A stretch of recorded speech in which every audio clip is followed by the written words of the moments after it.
Welcome back, everybody, to one of the top 5 laser tag podcasts that have been launched within the past few years. Triple Tap Podcast. I am your host, Rockwood, and joined by me, as always, are your co-hosts, Metal Face Scout and Snuffles, and another person, a fourth person in the first ever Triple Tap guest episode. We have with us Nolan Sweets. Hello. That's still your code name, right?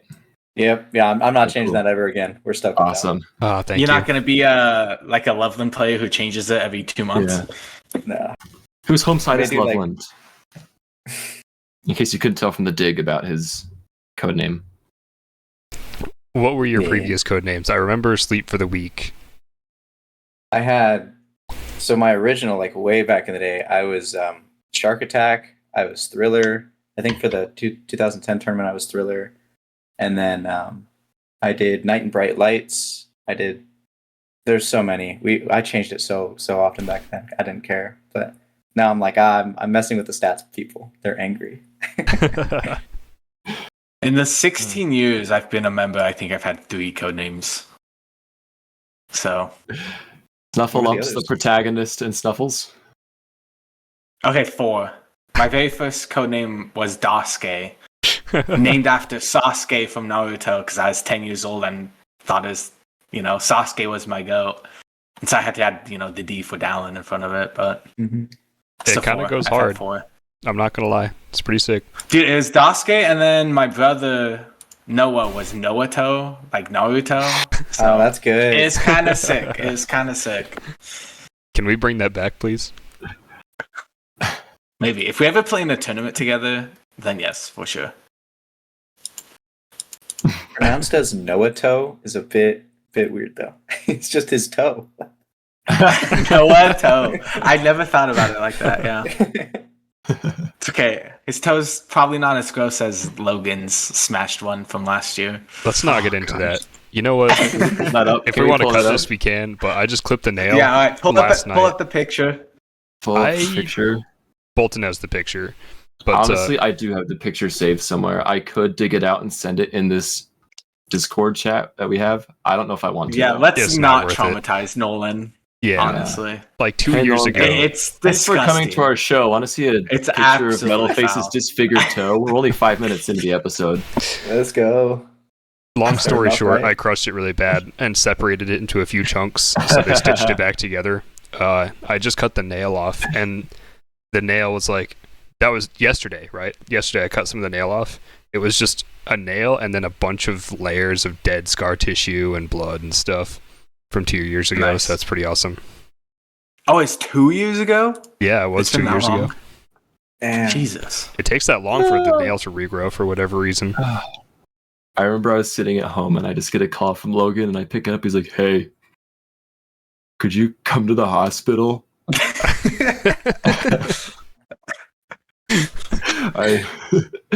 He's so calm about it. I don't remember. I didn't end up having to come get you because like your cousin or something. No, actually, yeah, my brother showed up, so that was cool. Brother, nice. What'd you say, Bolton? Were you like, "Are you good?" Or yeah, I was losing my mind. I'm like, what do you mean you're in the hospital? Like, are you good? Like, you be pick like, I'll like we're yeah, like where are you? Tell me where you are. I'm gonna come get you. And then Logan like hung up on me and didn't like respond with me or anything. So I'm sitting there like waiting for Logan to like give me more information because he's in the hospital. I don't know what he's in the hospital for. All I know is that he's not good to drive. So I'm sitting there freaking out, and then he just never gets back to me for the rest of the night. And I'm like, oh well, he died. But no, his brother came and picked him up, and he never bothered to tell me that he didn't actually need me to pick him up anymore. So my bad, G. They hit me with the morphine, and yeah, and it was game over. After it was that. over. Yeah. Been there, done that. Administered. Should we hit our first topic of the night? I'm excited.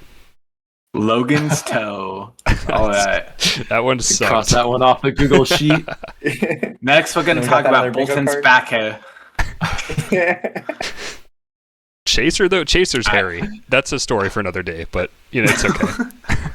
How do you know? We went to the hot springs. Okay. Remember? Oh, that's true. Man's like a monkey. Yeah, he's like Bigfoot. Yeah, he's That's crazy. true.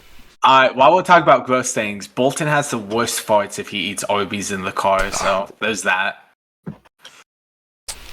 Just so sabotage your team during Nest, just give you guys some Arby's. Just, like, send it over. Yeah. It's like the opposite effect of giving Thunder Swedish fish.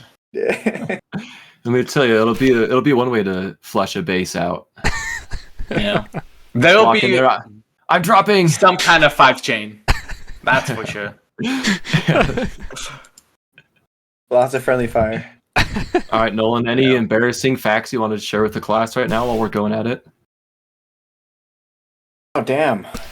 I'll come back to you on that one. I gotta think about it. That's fair. You don't have to answer, by the way. I'm legally required, so you don't have to. It's in his contract, actually. Yeah. It's the only way I got on this episode. So why did what made you choose the codename Sweets? There's a big backstory, Obviously, right? So Okay. I started as Sleep for the Week, and so I came to I think it was a tournament. I don't remember specifically what this was. I came to a tournament after not sleeping because I was in college and testing and whatnot, and they're like, "Yo, dude, you need to sleep." I was like, "Nah, sleep's for the week," and I was like, "You know what? I like that. I'm gonna make that the code." Okay. I had to like condense it down to the maximum character limit, and then we went to Australia, and we had New Zealand, and we had a food themed team name. So I want to do instead of Sleep for the Week, I did Sweets for the Week because I have a sweet tooth and like whatever. So that was my theme. However, Sleep has an L and Sweets has a W, and W is a lot wider than an L, so it widened the name out. And so the last letter of the K, it got clipped by the scoreboard. So instead of being a K, it clipped the two like lines off it, so it looked like it was Sweets for the Wheel, WEAL. And that just makes no sense. And everyone's like, "What is this name?" Like, and I was like, "Oh, I've soiled it completely." Like, and so I had to play the whole tournament as Sleep for the Wheel. And I was like, "All right, I'm getting rid of this." So I just went back to Sweets, and I just like I'm gonna keep it there. It's something that's easy to remember, and like I feel like that's a lot more like sayable than a whole sentence. So that's where I'm at now. That's where you're gonna stay at, right? That's the hope. Yeah. I like Sweets. I like the shorter, kind of crisp names like that. Yeah. Yeah, I'm still gonna either scream this Nolan or- when I see you in the arena, though. Sorry. Yeah, it's not really an intimidating name. It's like, oh, here comes Sweets. Like, I mean, it doesn't need to be like, who the fuck hears Snuffles and is like, oh, that's intimidating. That's horrifying. I feel like that's kind of on like the same level. I hear Snuffles and I'm scared as hell, so maybe that's I just know, dude, Pavlov conditioning. or Okay, well, something. that's because I have Growing up to down there. punish you every week, so that's different. Yeah. By the way, we have it recorded here. Sweets doesn't intend to change his name, so when he does, we can all clown on him. Okay. that's facts. Yeah, we can call him a dirty liar. Yeah. We can call him so many more things, and none of them will be Sweets because he'll have changed his name. What if I change it to Dirty Liar, and then you could just call me that, and it'll be correct? I'm cutting out the Oh. part. I'm retroactively editing the episode, so you can't say we said it. Oh, outplayed. Get outplayed.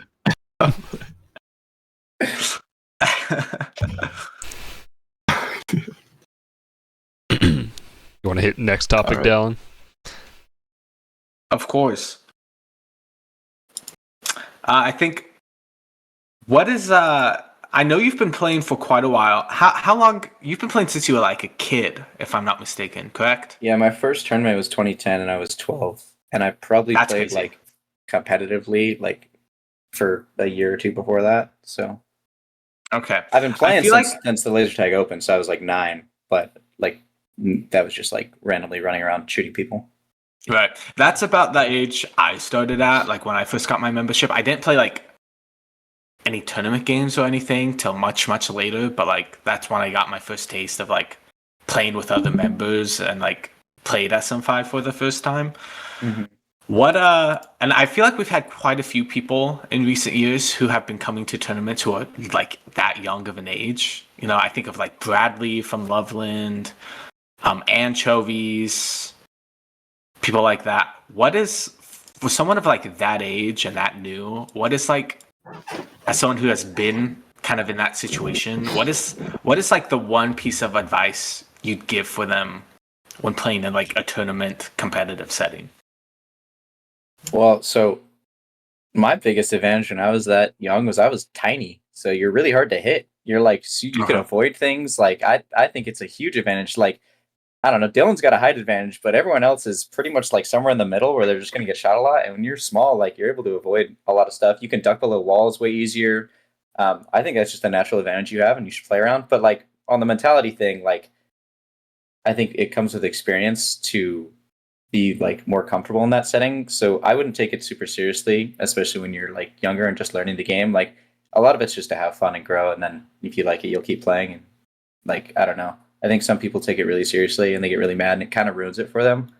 Yeah. But like they yell at a child and it's like, bro, it's literally a child. Yeah. You're embarrassing yourself. Yeah. Yeah. Yeah. It's like that's what I'm sure we'll get into this later, but like Anchovy's on my team and he's coming to Nats, and like the main thing is like, hey man, like we're here to have fun and you're here to like just get the experience and stuff like that. I'm not gonna be screaming at him for, missing a shot or whatever. Right. No, that being like small part is definitely true. I think of the last time I was in Loveland playing against 9-year-old Strawberry, I think is her code name or something like that. Literally this 9-year-old cute little girl playing SM5 with a bunch of grown men who are yelling, sweating at each, and I'm just standing there and I just get missiled. And I'm like, literally, who missiled me? I'm looking around, I look at my phaser and it's 9-year-old Strawberry and I literally could not see her. I could not, for the life of me, I tried so hard to find where she was and it was literally impossible. It's like, I really just got missiled like that from a literal 9-year-old. I don't know. That was a pretty humbling experience, but I don't think any of you guys ever played at Chula, but we had a second floor with the entire like outer edge of it was like a freestanding second floor. The entire outer edge was like half height walls, like little 42-inch walls. And so everyone else running could get shot, but I was short enough that I could run standing up and my shoulders would be below the wall, but I was tall enough I could see over it. So I just played medic and no one could ever shoot me unless they're like directly in line with me. It was fantastic. That's pretty sick. Okay. Yeah, so I feel like there's a bit of that in Loveland with third floor.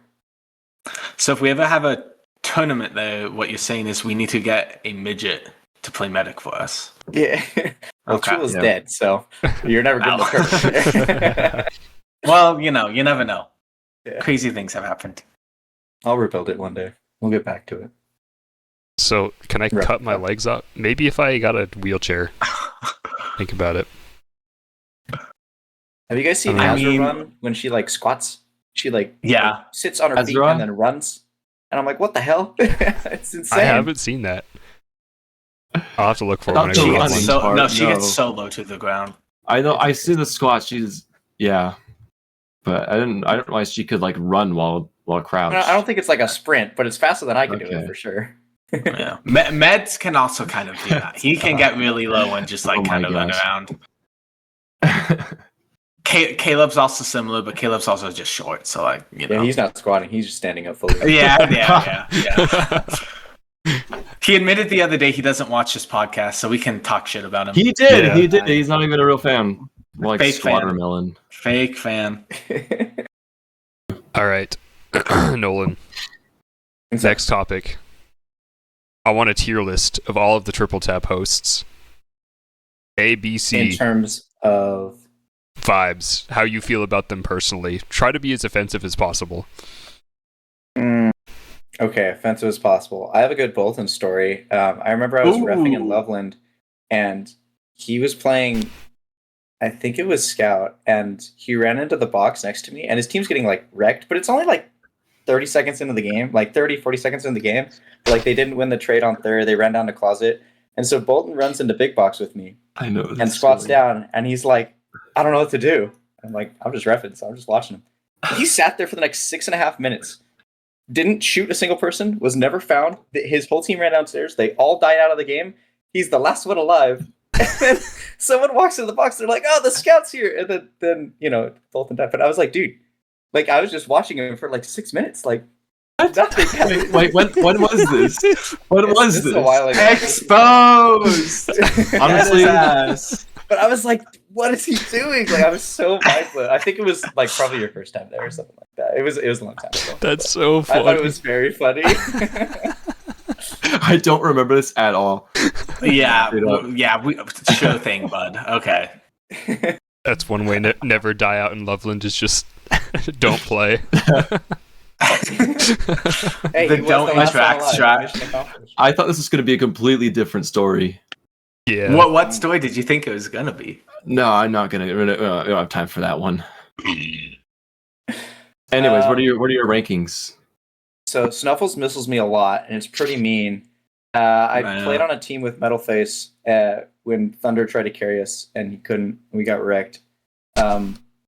So in that order, I think Snuffles, you're the meanest. Metalface, we tried. Bolton, I don't think I've ever played on a team with you. So I'm gonna put just Bolton straight number one. Like you entertaining, that was great. Metalface, we tried, we failed, but we tried. Snuffles, you shoot me a lot, so that's kind Hey, okay, we played together in Each Syracuse year's last year, and we also tried. Yeah, we did. We failed, That's true. but we did try. So We did try. I just like to point that out. That was a We fun tried team. pretty- I really enjoyed it. It was a fun team. Yeah, We were kind of getting wrecked, but we had good vibes throughout it. it was great vibes. Another Rockwood victory secured. I just Absolute can't cinema. stop winning. I wasted 20 minutes of his time. 20 minutes late to the podcast. Still landed number one spot. What does that say about you two? Should've Crazy factored how that in the span of a minute, Nolan gives two different examples of Bolton doing nothing and he just ends up winning. Crazy. It's A tier just- for entertainment. I carry this show.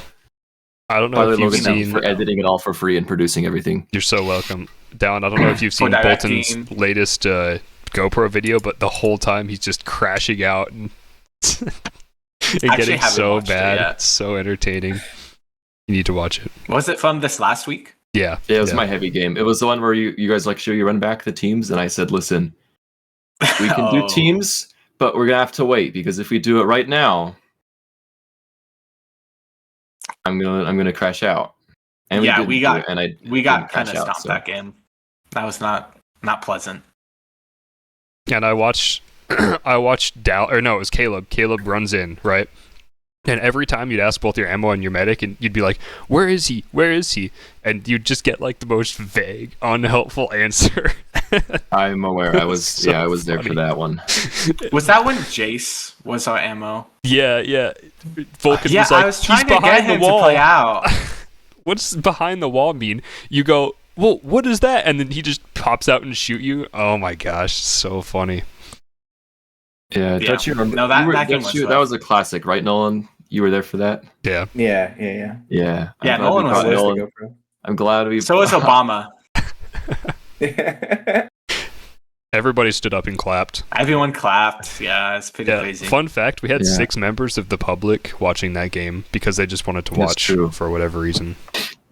Yeah, it's a bunch of like 40, 50-year-old like men who were just like, let's watch this game. Were they that old? No, they were like 30s. They looked like it. They were all jacked They were no, too. they were old. They were like in dads. their 20s. They were dads. Nah, you're tripping. They were teens, legit huh? like golf dads. They definitely weren't teens, but they weren't old. No, they were. No, they were. They were. They were. I swear to God, they were. I went because I was talking to Onion, who was out with them explaining things, and I looked at them and I thought, why are there a bunch of boomers watching us right now? It's like, no offense, Wow. boomers, but full offense. Full But, offense, boomers. Full no offense, one, boomers. There's not a single boomer who's watching this. We can say whatever we want about them. As someone who works in the restaurant business, full offense, boomers. But Well, speaking of stressful laser tag games, thank you, Nolan, for that very correct tier list. okay. What about you, Nolan? What would you say is like one of the most stressful laser tag game you've ever played? I'd like to caveat this and say like most stressful, like tournament, like important. game. Yeah. My members night last week. No, I'm kidding. Yeah. Dude, oh my god! in Auckland when we're playing the playoffs match against Auckland. We're the California East, I think is what we were calling ourselves. But oh my god, I was so triggered because I'm resupply, so I'm sitting in the back line with Applesauce and Cody, and we're doing great. Like we're not struggling, and then like our front line keeps coming back, and they're like, "Oh, we can't break through." Like G&D's just going God mode. Like Beans is struggling, and Josiah's struggling. It was just like the front line's like having a mental breakdown, falling apart. And I'm sitting there like, guys, we're fine. The back line's chilling. Like we beat them the entire tournament. We I don't think we lost to them at all the entire time until playoffs, and then we just get wiped 2-0 by them because like G&D just went God mode. And so that was so stressful because there's literally nothing I could do. I'm like, what am I gonna attack ammo? Like I guess Aiden pulled that off, but like I can't do that. So that was a super, super annoyingly stressful game because I felt like there was nothing I could do in the game. I just have to hope they play better or play worse for the other team. No. I feel that. I remember reffing those games. I reffed it in, I think I was in like blue. You know, that's right outside disco. There's a lot of action there. You guys would often set up in blue base instead of disco. Yeah, we hated disco. Yeah. And so I saw a lot of that. And yeah, it was like a few minutes into that first game, I was like, wait, like they're actually really tilted when they don't need to be. And like people are like arguing and yelling. I think I was like, wait, what's happening? There's no way they lose this. They've beaten them all week. And then yeah, I remember coming out of game one when we lost and everyone had given up. We're like, we're fucked. And I was like, guys, we've already beat this team like 4 times. Like let's breathe, let's chill. Like come on. And it just we couldn't. It just complete mental boom, and we got wrecked by Morange, I think, in the second one. But no, I don't know. Yeah. It was bad. that makes me think of us in Detroit in 2019. We had like 2 different people on our team just do the same thing where they just completely mental boomed, and we like fell out of the. We finished 3rd place in round play, and then I think we finished overall like 6th because we just bombed out because we had tilted players. Like I think that's one of the most important things for like a Nats in a tournament is just keeping your cool. Like even if things are rough, like you just gotta stay calm. Like it's fine. Like if you lose this game, you know it's game 1. Cool, we got game 2. But talking to you, Bolton. Yep. Hey, listen, as long as you don't put me on heavy, I'll be fine. Listen, as a scout, I'm fine. I'm locked in heavy. Way too much stress is heavy. It gets to me mentally. It does something to you mentally to be a heavy. I would like to announce big Nats announcement for the Utah A team. Bolton Rockwood is playing heavy for us. So just putting that out there. I will be having fun and playing scout, obviously, and just so if we win, cool. Scouts are good. If we lose, oh well, 3 hits suck. You're gonna see a news article: tragic accident. Utah laser tag team all dies in a freak car accident. I'm just gonna grab the wheel and yank it. It's a good That's thing why you we're guys are running flying a after 7-man roster. Yeah. Oh shoot, we're flying there, huh? Oh yeah, 7-man. I'll just bring a. Okay, Chat, can we clip that? You censor it. That's way funnier when you censor things. Okay. Nolan, how does I'm it just feel? gonna beep. How does it feel to be here in person and hear the things that will be censored? I was told that the show's being post-edited, coming in, and I was like, okay, good, because both of you are unhinged sometimes, man. I love it. It's great. Sometimes. I can hear all the behind the scenes. You're the only one. Sometimes. You're the only one who will hear this. Mm-hmm. Anything else you'd like to say, Bolton? Nolan, I honestly think we should just replace Metal Face with you. I like you a lot more. Cool. Yeah. I'm close enough. I can declare that as my site, right? California doesn't really have a live Yeah, site. for sure. Mm-hmm. Yeah, that's good. I just need to grow this out. Catch up to him. The Utah beards. Do I look Where's like a yours? Hi, leprechaun? Nolan. Well, I shaved today, so Why? give me a few months. Okay. By So why time would of I the cover tournament. a handsome face like this? Nolan, as someone who's been playing for a hot minute, obviously you've played with a lot of different players, both with them and against them. And so, is there anyone who you would consider either like a mentor who you think has helped you a lot in like your SM5 journey and getting better as a player and all that? And anyone like you feel kind of almost a rivalry against, whether it's like currently or at some point in the past that kind of like inspired you to like play better. I know for us, Logan, Mr. Metalface here, kind of has a one-sided rivalry against none other than Chaser, where if he doesn't have a higher MVP than him on a night, then he fails. Yeah. So, And it's awful. because- It's I don't know if you've one-sided ever because had I'm dog shit. Because I'm worse than him. so is there anything like that remotely close or similar, whether Yeah. it's like rival or mentor that like has helped you? When I went to the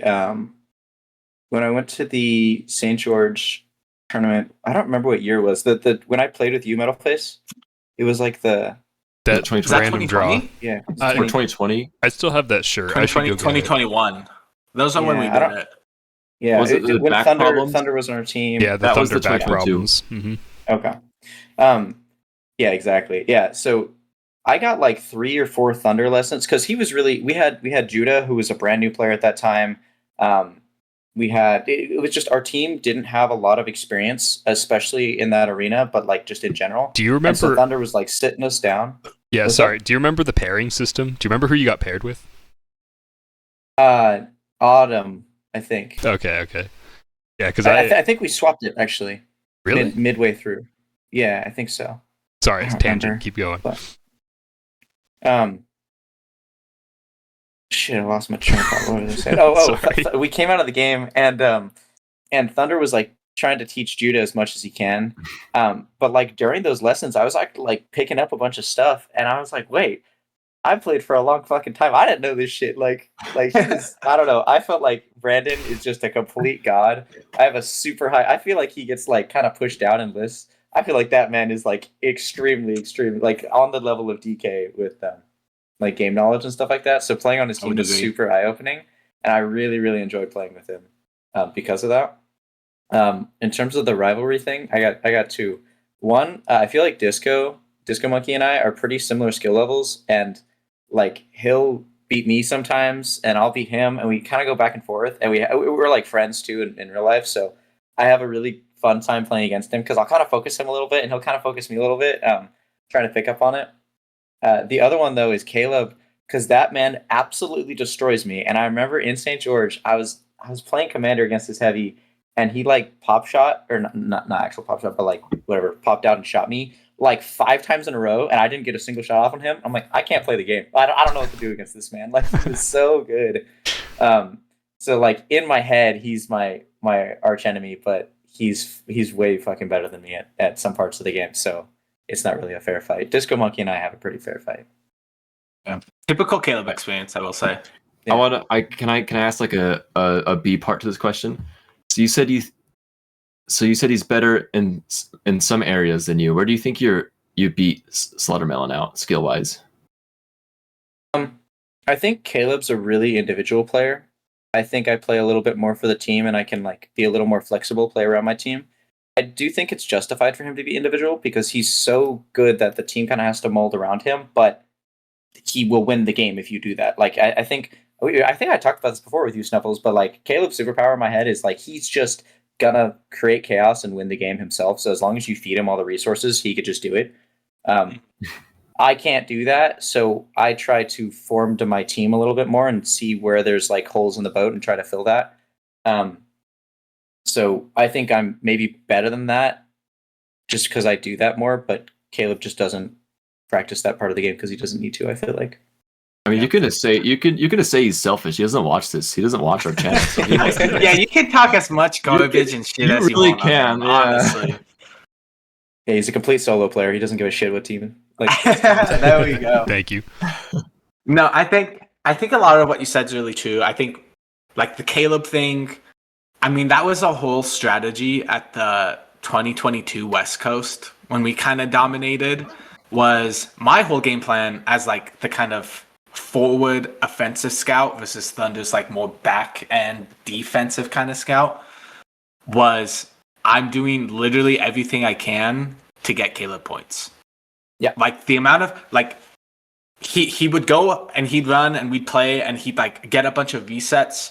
And as people like running, someone would be running down the ramp, I would literally be yelling at him, be like, Caleb, use me, like reset me, like get that extra special point. Like that was the whole tournament for me. It was just trying to get him as like little advantage as possible. So that's for sure. And also like the whole Thunder thing. I've said this before and I'll say it again. I don't know if I'd be half the player I am right now if it wasn't for Thunder and everything he's taught me about the game. Like, I truly feel like very lucky that I got to have him as someone to kind of teach me the game. And kind of over this last year, he hasn't really, because of like work and personal stuff, he hasn't been able to come play with us weekly. I think he's come like once in the last year. But I've been trying to like do lessons and teach our players in the same way he taught me. And it's like, I do a lesson, I'm like, man, that's almost word for word exactly like what he's taught me and the lessons I got from him. And so I can attest. I think if like laser tag, like SM5 was a legit sport and like there's like coaches and all that, I think he'd be like the Bill Belichick of coaches. Yeah, he's minus dating the 18-year-old girls, but Can you explain to the normies who Bill Belichick is? Actually, Bill Belichick is... He's like the Thunder of sports. Yeah. And he also dates 18-year-olds. In football, he is like the best coach of all time. He's won the most Super Bowls, has like the best record. He has all the stuff, dates like 18-year-old supermodels, and he's like 65 or something. Funny enough, there's been some drama with him. He didn't make the Hall of Fame this year, and that's been like a lot of discussion around that, but I won't get into that. But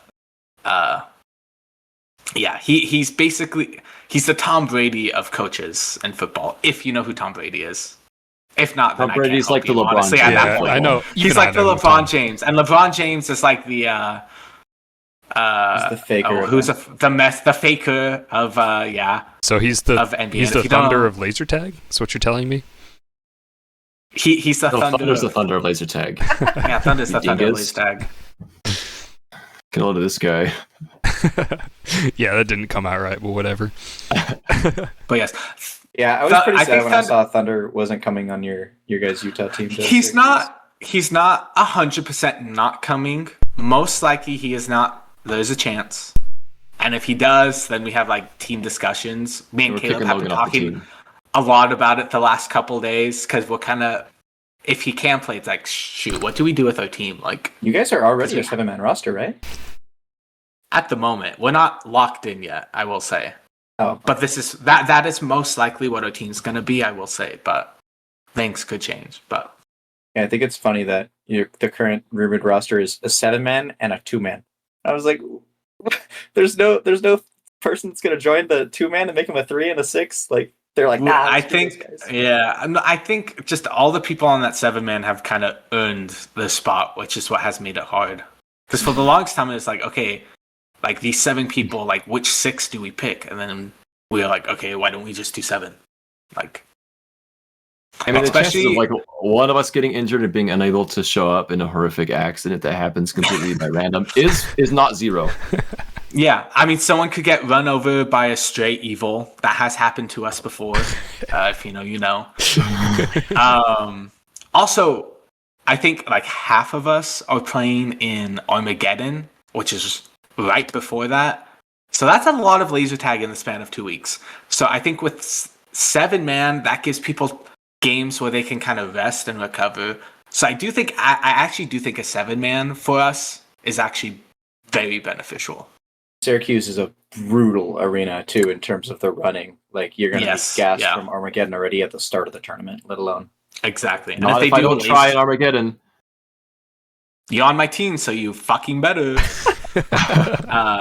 I'm throwing for they also might. Taipan's on our team. What do you mean? That's what I'm saying. I'm sandbagging just to. It doesn't. I don't mean it. Oh, I so we don't mean it. tilt Taipan Yeah. while he's on the team. So then we play Yeah. him in Nats and we beat him because he's tilted. That's kind of genius. Think about it. Okay. I see the vision. I see it. Thunder's the GOAT. Truly. I'd take him on any team. He could be broken leg. He can play any position.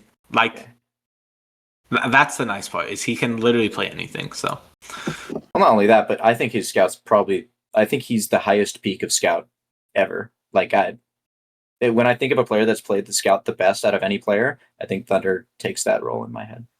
I don't know the Australians well enough, but like, at least yeah.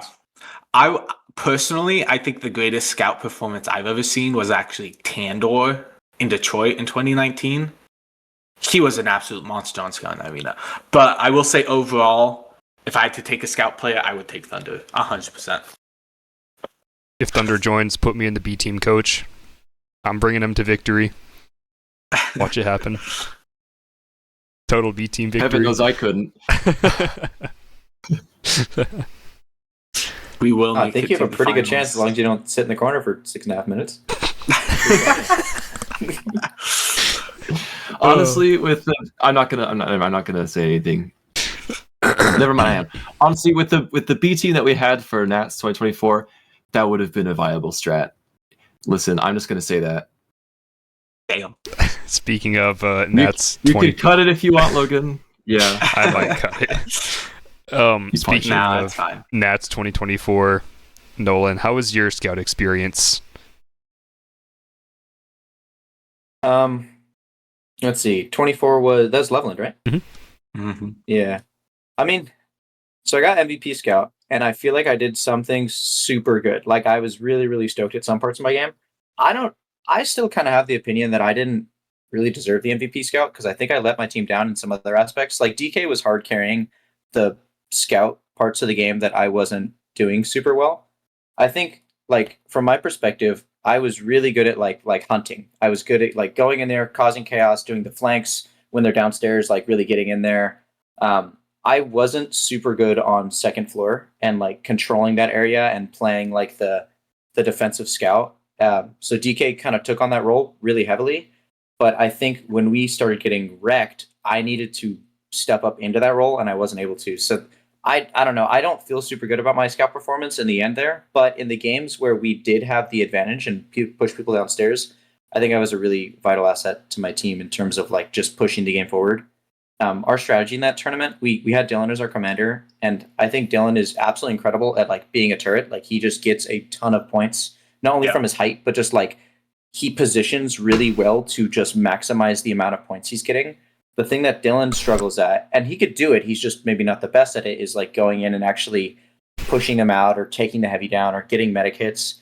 And so I was like, well, if he's the best at sitting back and just farming the points, I'm going to be the scout that causes chaos. I'm going to try to get in there. And even if I die 3 or 4 or 5, 6 times doing it, if I get in once and then Dylan's able to farm off of that, that was our like main strategy.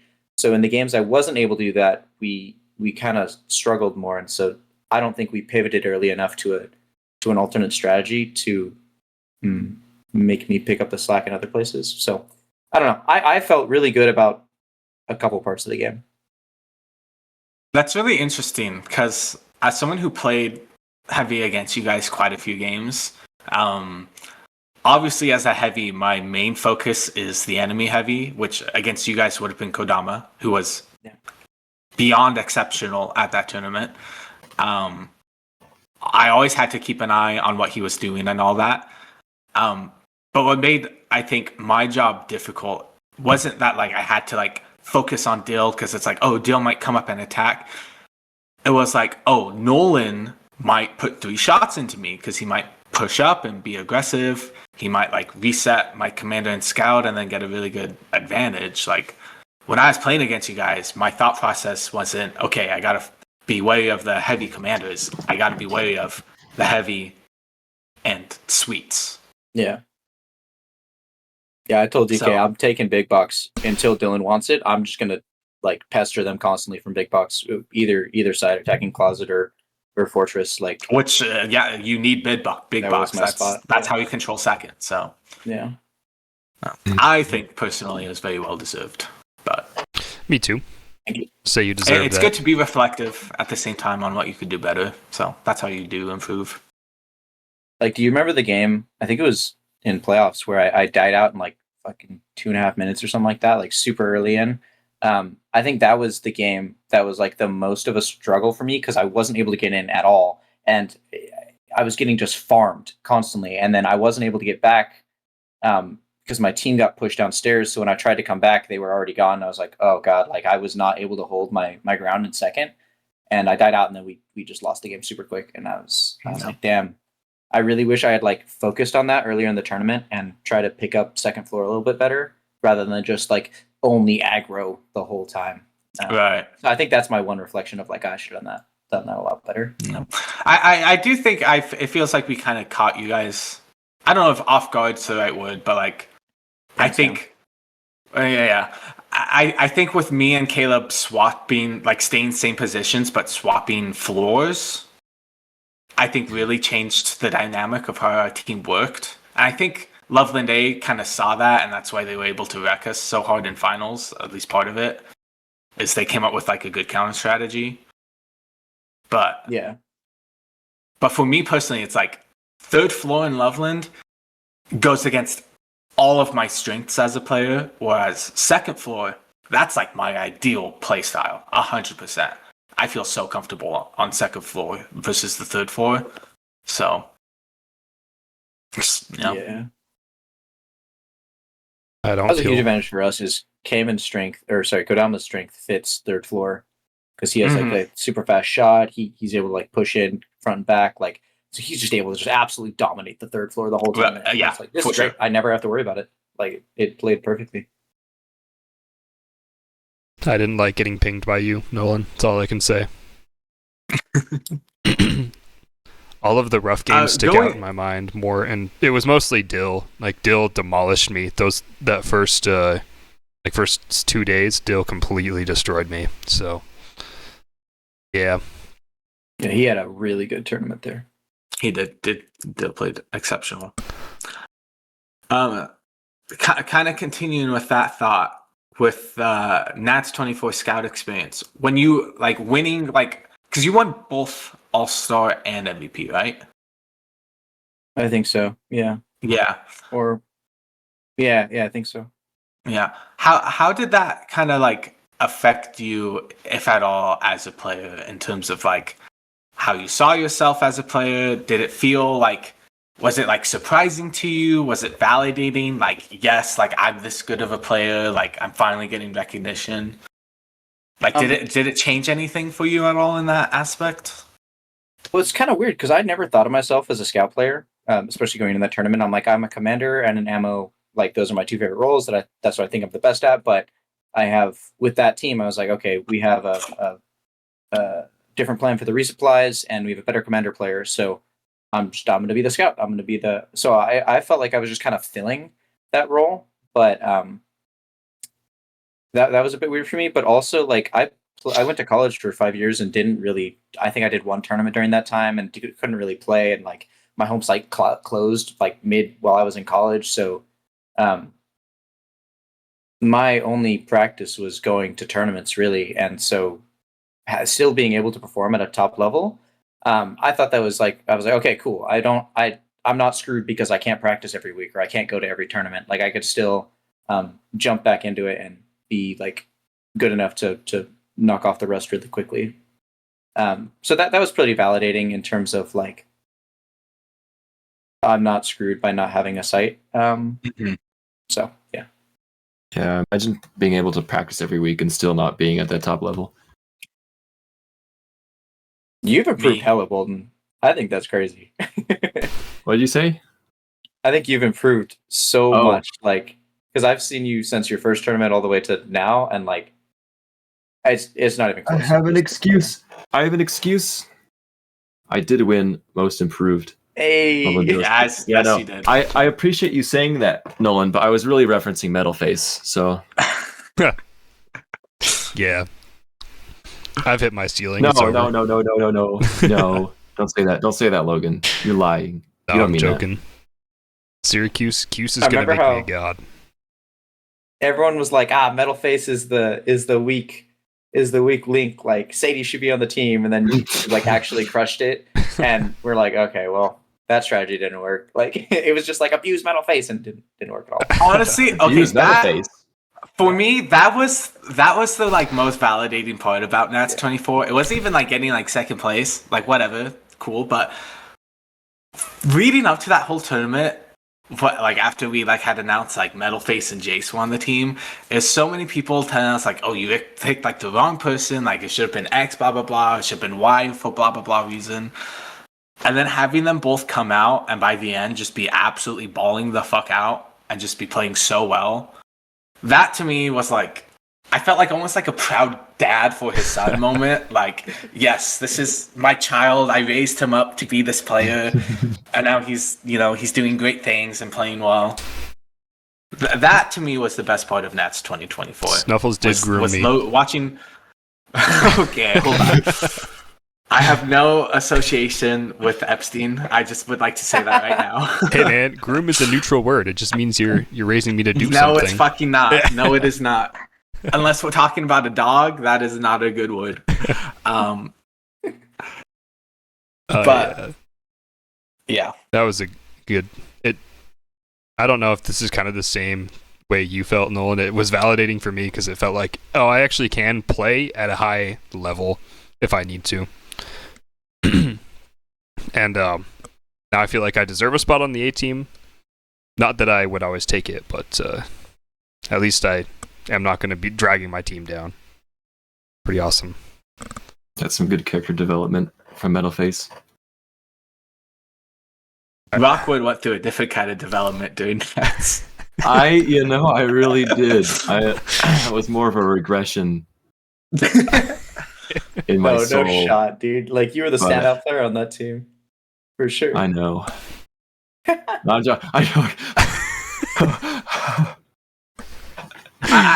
definitely feel like you, Sadie, and Noah all had Sadie like, was Sadie was killing it. Pops the I F will give off her as that. heavy, dude. Oh. There were several games, bro, where I would be like reffing third floor, and she'd come up and she'd be destroying, absolutely wrecking third floor. But for whatever reason, the rest of your team would just like be struggling and like mainly your resupplies. And you guys, because of that, you wouldn't be able to take third floor, and then you'd lose the game. Even though she would give, those were like I could see the pain. Those, I could see the pain in your face. There was a game. I think. No, you go, Nolan. You go. Against you guys, where I was downstairs as a scout against just your 2 resupplies, and I think I got like 13 or 14 medikits that game because I fought them for like. It was like 3 minutes straight of just me and them dueling. And the entire time I'm doing this, I hear Sadie, I have third. I have come upstairs. I have third for 3 minutes. And they just stayed downstairs with me. I'm like, I'm not going to say anything. I killed the medic out. And then, I don't know, I think it was Vulcan. And then Emma runs upstairs. I was like, guys, I don't know. That was just the most insane strategy I've ever seen. Like,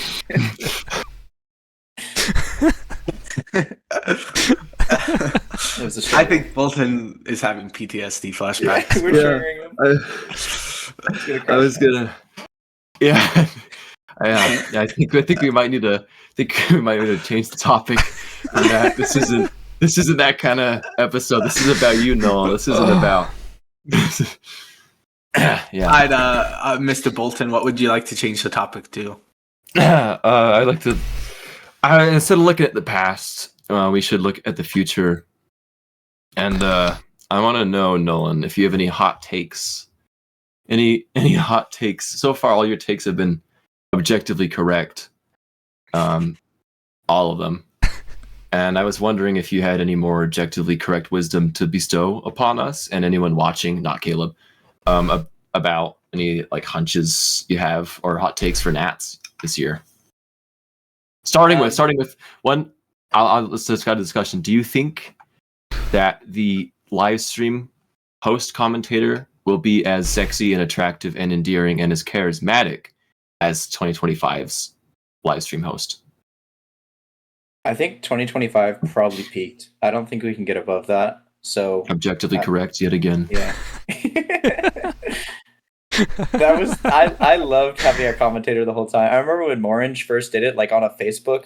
I think it was like Facebook Live or something like that, and he was like really good at it. And I wasn't at the tournament; I was in college, and I was like, "This is awesome! Like, I want a commentator all the time." And then when you were assigned to it for the whole tournament, I was like, "This is great! I love it." So. No, I'm glad you enjoyed it. Okay, hot takes for the tournament. I think my team. So I'm gonna talk about my team first, and then other people. So for those who don't know, my team going in is myself, and a bunch of new players who haven't been announced before. It's Evo Mike, Anchovy, Survivor, Ender, and Halange. You guys met a couple of them. They've gone to Loveland, and a couple went to Syracuse. I think Halange, actually everyone but Colin. Survivor has been to Syracuse. I was gonna say I played with them all except Survivor's the only one I don't know. Mm-hmm.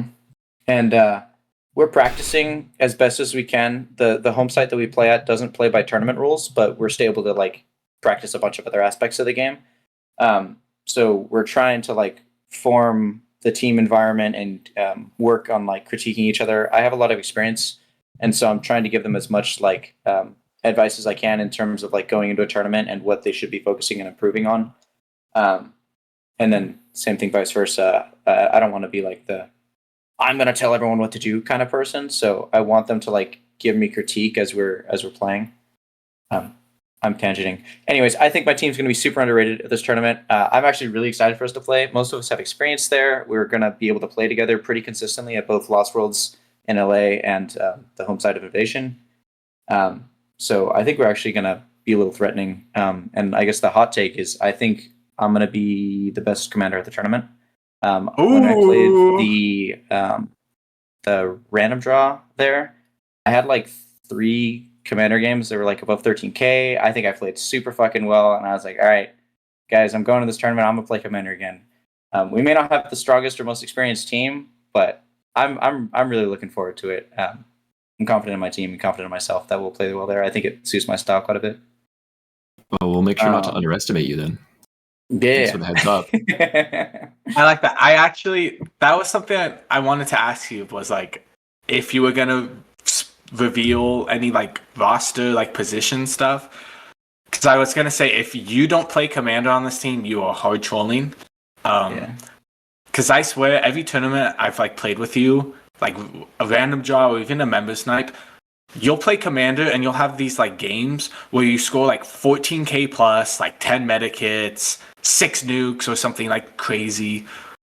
I think you are a very underrated commander, and so I like the hot take, and I am glad to hear you're playing commander, because I do think with you playing that, you guys, even if you're less experienced overall, I do think some of these other bad lower tier teams, like, you'll be able to just beat on for sure.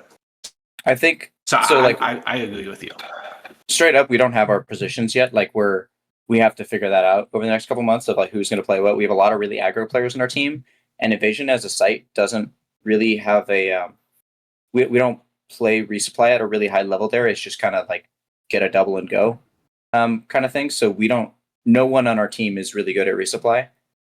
So we're gonna have to figure out who's playing what going in. But I told them going in, I was like, hey guys, I want a commander tournament. I don't think I've played one ever, or at least it's been a really long time. So I really wanted to do that. So that's the only role that's been decided. Keep that in mind as well. Yeah, Jesus, I'm leaking my own team here. All right, let's talk about your That's why we team. brought you here.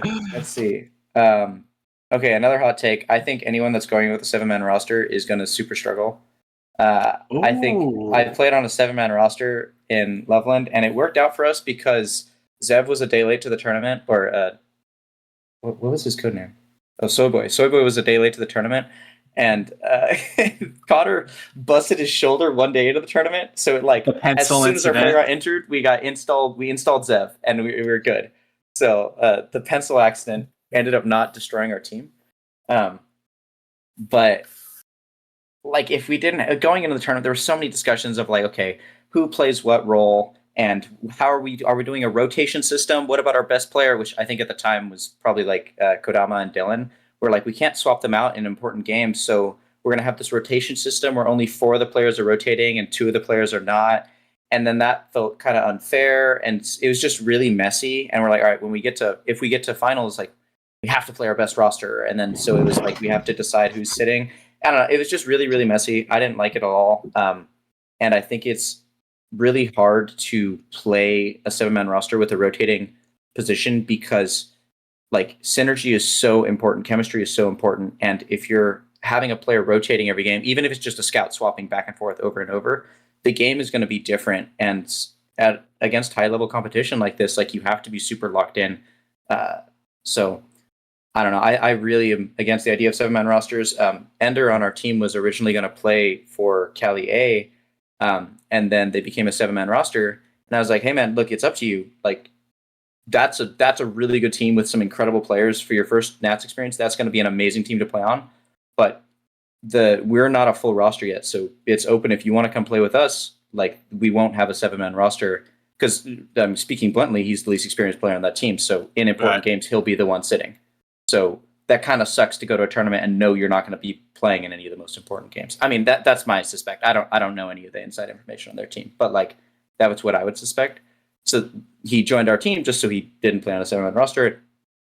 So I don't know. I think there's 2 potential 7-man rosters right now of Syracuse A and you guys. Oh, and Loveland A actually looks like they're. I was gonna. 7-man. So and Brisbane. Oh my god. Okay, everyone's everyone's struggling. No, I was gonna say. So you say that the 7-man teams are gonna struggle, but as of yesterday, with the updated Beans updated what is it? Team rumors. What I would consider at the moment to be like the 4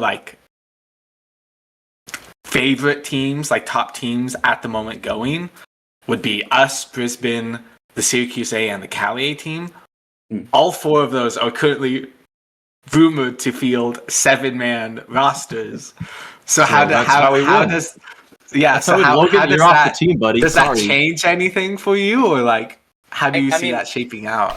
I think we all know, like, suspected rumored rosters going into tournament are almost never that 6 months out. Like, people drop, people change, stuff like that. I don't expect all 4 to be 7-man rosters going in. If it does end up being that way, I think that'll be an issue point for all of them. And, someone's going to deal with it better than others. And someone's going to be like, I mean, remember the stacked pancakes? I think that was a 7-man roster. And every time I saw DK not playing in the game and he's outside and he's like having a panic attack watching his team play the scoreboard, and like, he should have been in there every single game. I feel like he's kind of glued. I would agree.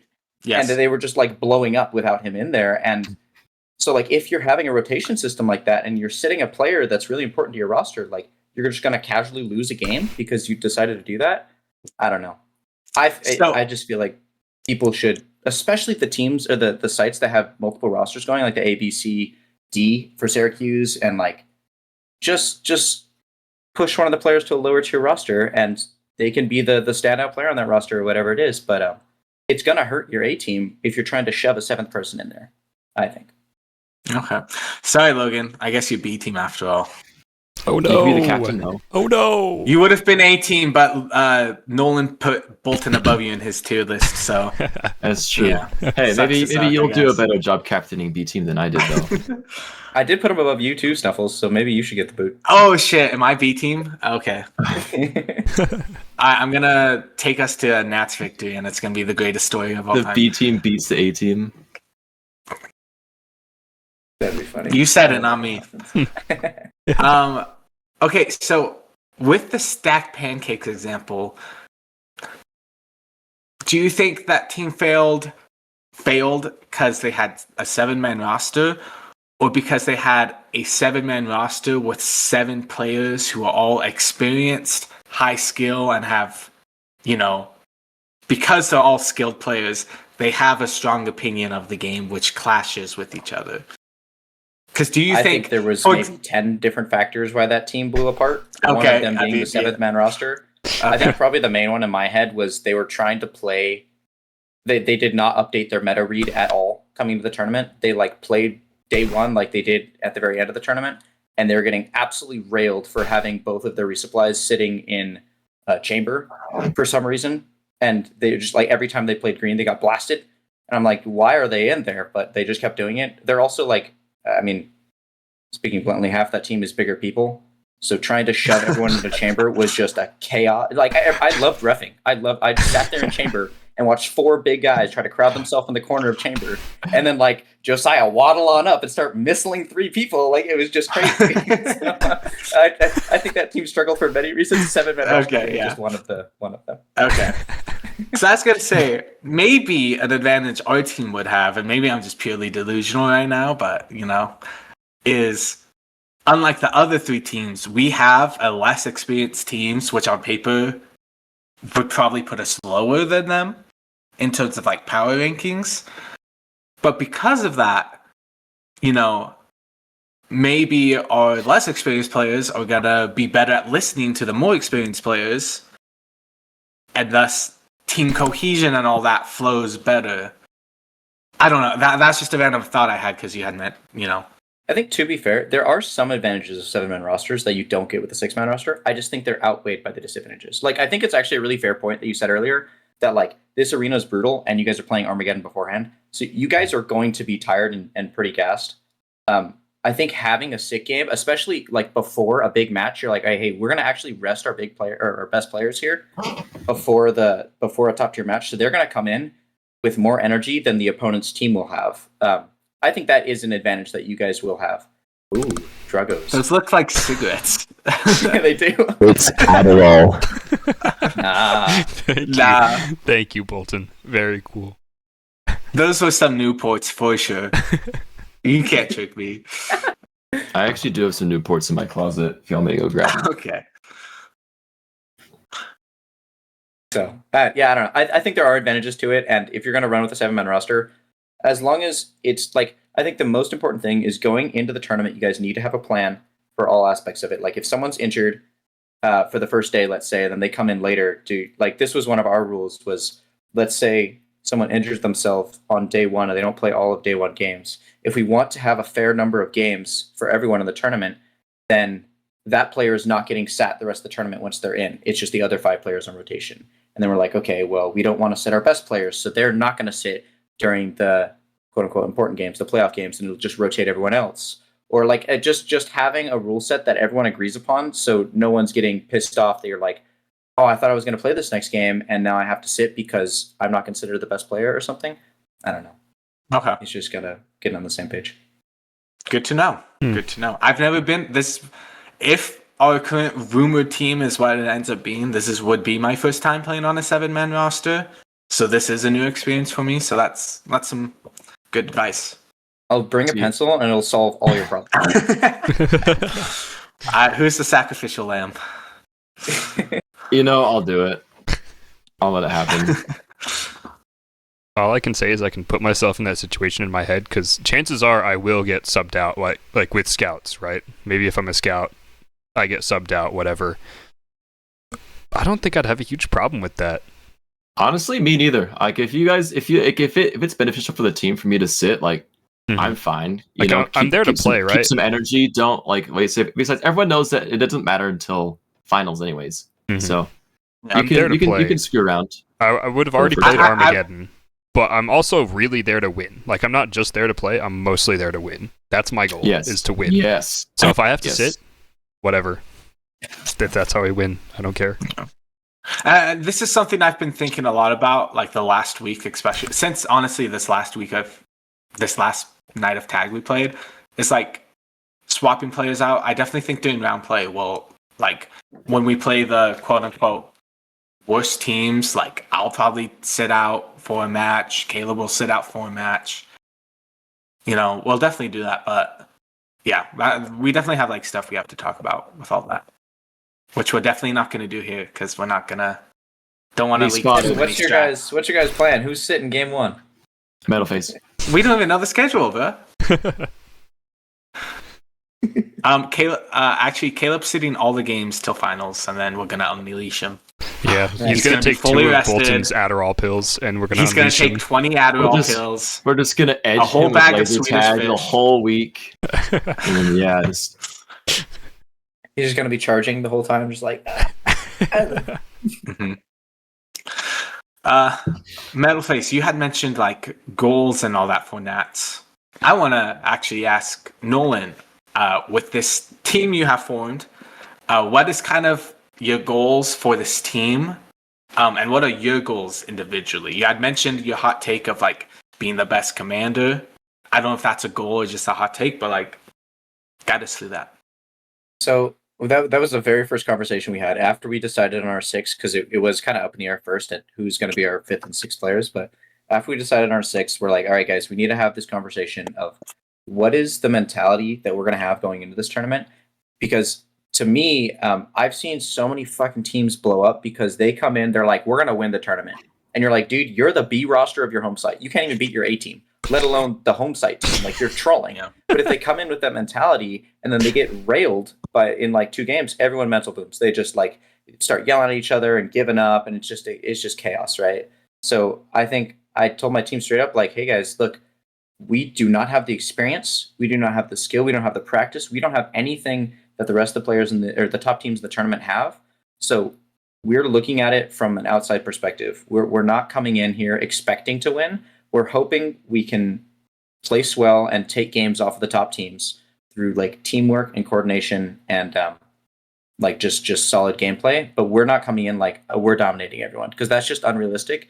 And if we come in like that and then we don't perform like that day one, our goal is like shattered. Like, what do we do? You know, there's right. No plan B kind of thing. So I think our goal is to like just straight up is take games off of top teams and not be a pushover in the tournament. Not where like someone comes in, they're like, oh, we're playing against the Cali B team. We could throw troll rolls in, like, all right, Snuffles, you're playing medic this game, go attack. Like, we don't want to be like a full pushover team that I think some teams in the past have at different tournaments. Just like a mid-level threat where people have to take us seriously still. But that being said, I'm the only player who's played in Nats on my team. So we want to have a positive Nats experience. And luckily, no one on my team is tilters. And I actually think they're pretty opposite of tilters. Everyone on my team is like extremely passive, just happy-go-lucky people that just kind of plug and play into whatever roster. So if I have a whole team of that, I think we're just going to have really good vibes, and you know, we'll have positive critique, and like we just got to be having a good time there. Like you said, the team that we played last time with it was you, me, Azra, Sadie, Hammer, and Manette, yeah. And like we had no tilters. We came out of the game, even when we got blasted, we're like, all right, how do we improve? You know, like Azra got injured, how do we fix that? You know, a bunch of stuff like that. And I think that was a really positive experience. So I'm trying to emulate that roster with this roster. I'll make it my goal to break you. I'll break your team. That's my goal this Nats, is to break you guys mentally. Cool. Do you have any plans? How Challenge accepted. And I mean, I think like just like being cool and not tilting, that alone, I feel like, especially like later on in like a tournament as serious as Nats, that alone can like win you a game, even against a team that's like considerably a higher favorite in that match. You know, the pressure's kind of, you get to a point where the pressure's on that team to beat you. And if they don't, and you manage to like snag a win game one, or even make it really close game one, I've seen that tilt a team completely, and they just kind of my team in Auckland. That's what happened. My team's in Detroit. Yeah. It's, you know, yeah, I feel that. Okay. 100%. That's cool. How about you individually for like yourself? If you have any goals. So I want to, like, my goal is to play really well as commander, but I don't want to abandon my team and say like, all right, you guys have to figure it out, and I'm going to go perform on commander in the attacking role. Like, I want to play around my teammates, even if like I've played with Kodama, I've played with DK, like these are some of the like legendary players. So I'm not expecting my team to play like them. And so I can't play the game like I have a Kodama as my heavy. Like, I have to play around my team properly. So I don't want to come out of the game and be like, I did my job, you guys are trolling, you know, if I do perform well. This is really arrogant. But like, I want to play around how they're playing the game so we can feel like a roster that is performing as a unit fully together. So that's goal number 1. Goal number 2 is I want to have a solid commander tournament and like feel good about it coming out. Like even though I got the All-Star Scout, I don't think I felt super good about the Scout coming out outside of like a couple games here and there. I want to come out of the tournament feeling like, all right, I did the best I could, regardless of how we place thing, and like feel confident in the overall gameplay. Those are good goals. Solid. That's all you Not want. liquid. I think also one more thing is I want to like not only let these guys have fun, but like enable them to be good players at the Nats level where like this is their first experience there. I'm sure there's nerves. I'm sure there's like going to be like expectations they have of themselves going in, and who knows how that is for each individual player. I want them to come out of the tournament being like, all right, you know, that was fun. We did a good job. We did our best. And so like really encourage, like if anyone's struggling, like try to help them, encourage them to like fix this or do that or whatever they need to like have them each come out with a positive experience. The best games are the ones where you played as a team. Yep. I don't know. Personally, I enjoy when I top score as a scout, but that's just me. I hope my scout's top score. That'd be great. Dude, that's when you come out and one of your scouts top scores, that's like oh shit, okay, let's go. Yeah. That's a great feeling. Even if you play bad, it's like, okay, sweet. I feel like I experienced that a lot where like I'll be playing a 3-hit and I'm like, man, my scouts are useless. They're not doing anything. And then I come out of the game and like my scout has like 8, 9, 10k, like 6 meta kits. And then I'm like, sick. All right, let's go. Dude, I think I had a game with you that I was like, man, Snuffles wasn't doing shit this whole game. And I come out and you had like 10k on scout. And I was like, what the heck? What was I doing? Like, he was slaughtering him, and I was like, I didn't see him the whole game. He was useless. I feel like that's whenever a scout like does that well, it's like you do not see them.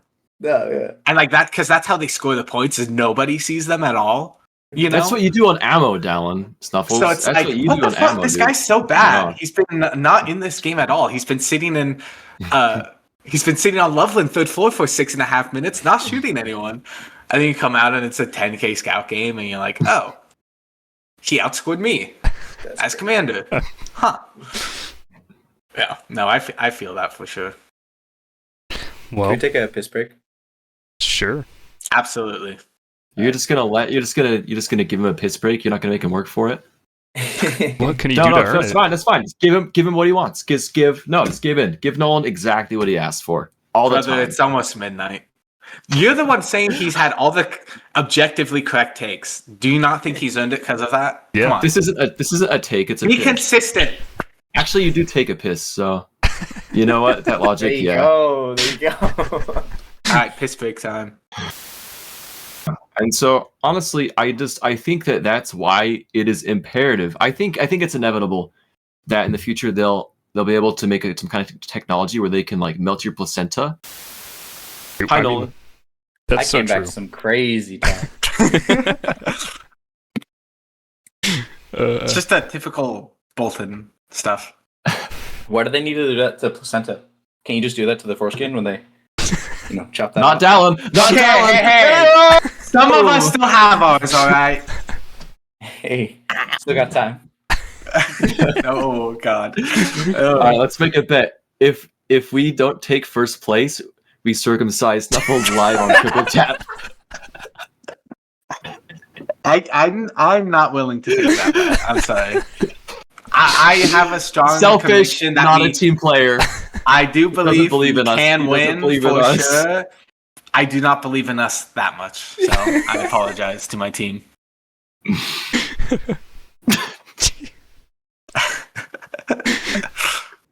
Remember how they did Sergiana Grape? Oh. I imagine it's kind of similar to that. Similar size or? Hey, the big ones hurt. Oh my god. Don't ask me how I know that. Okay, Logan, I think you have a question. Yeah. for Mr. Yeah, Logan. What are your thoughts on the upcoming Loveland random draw tournament? Any hot takes. I'm so excited for this tournament.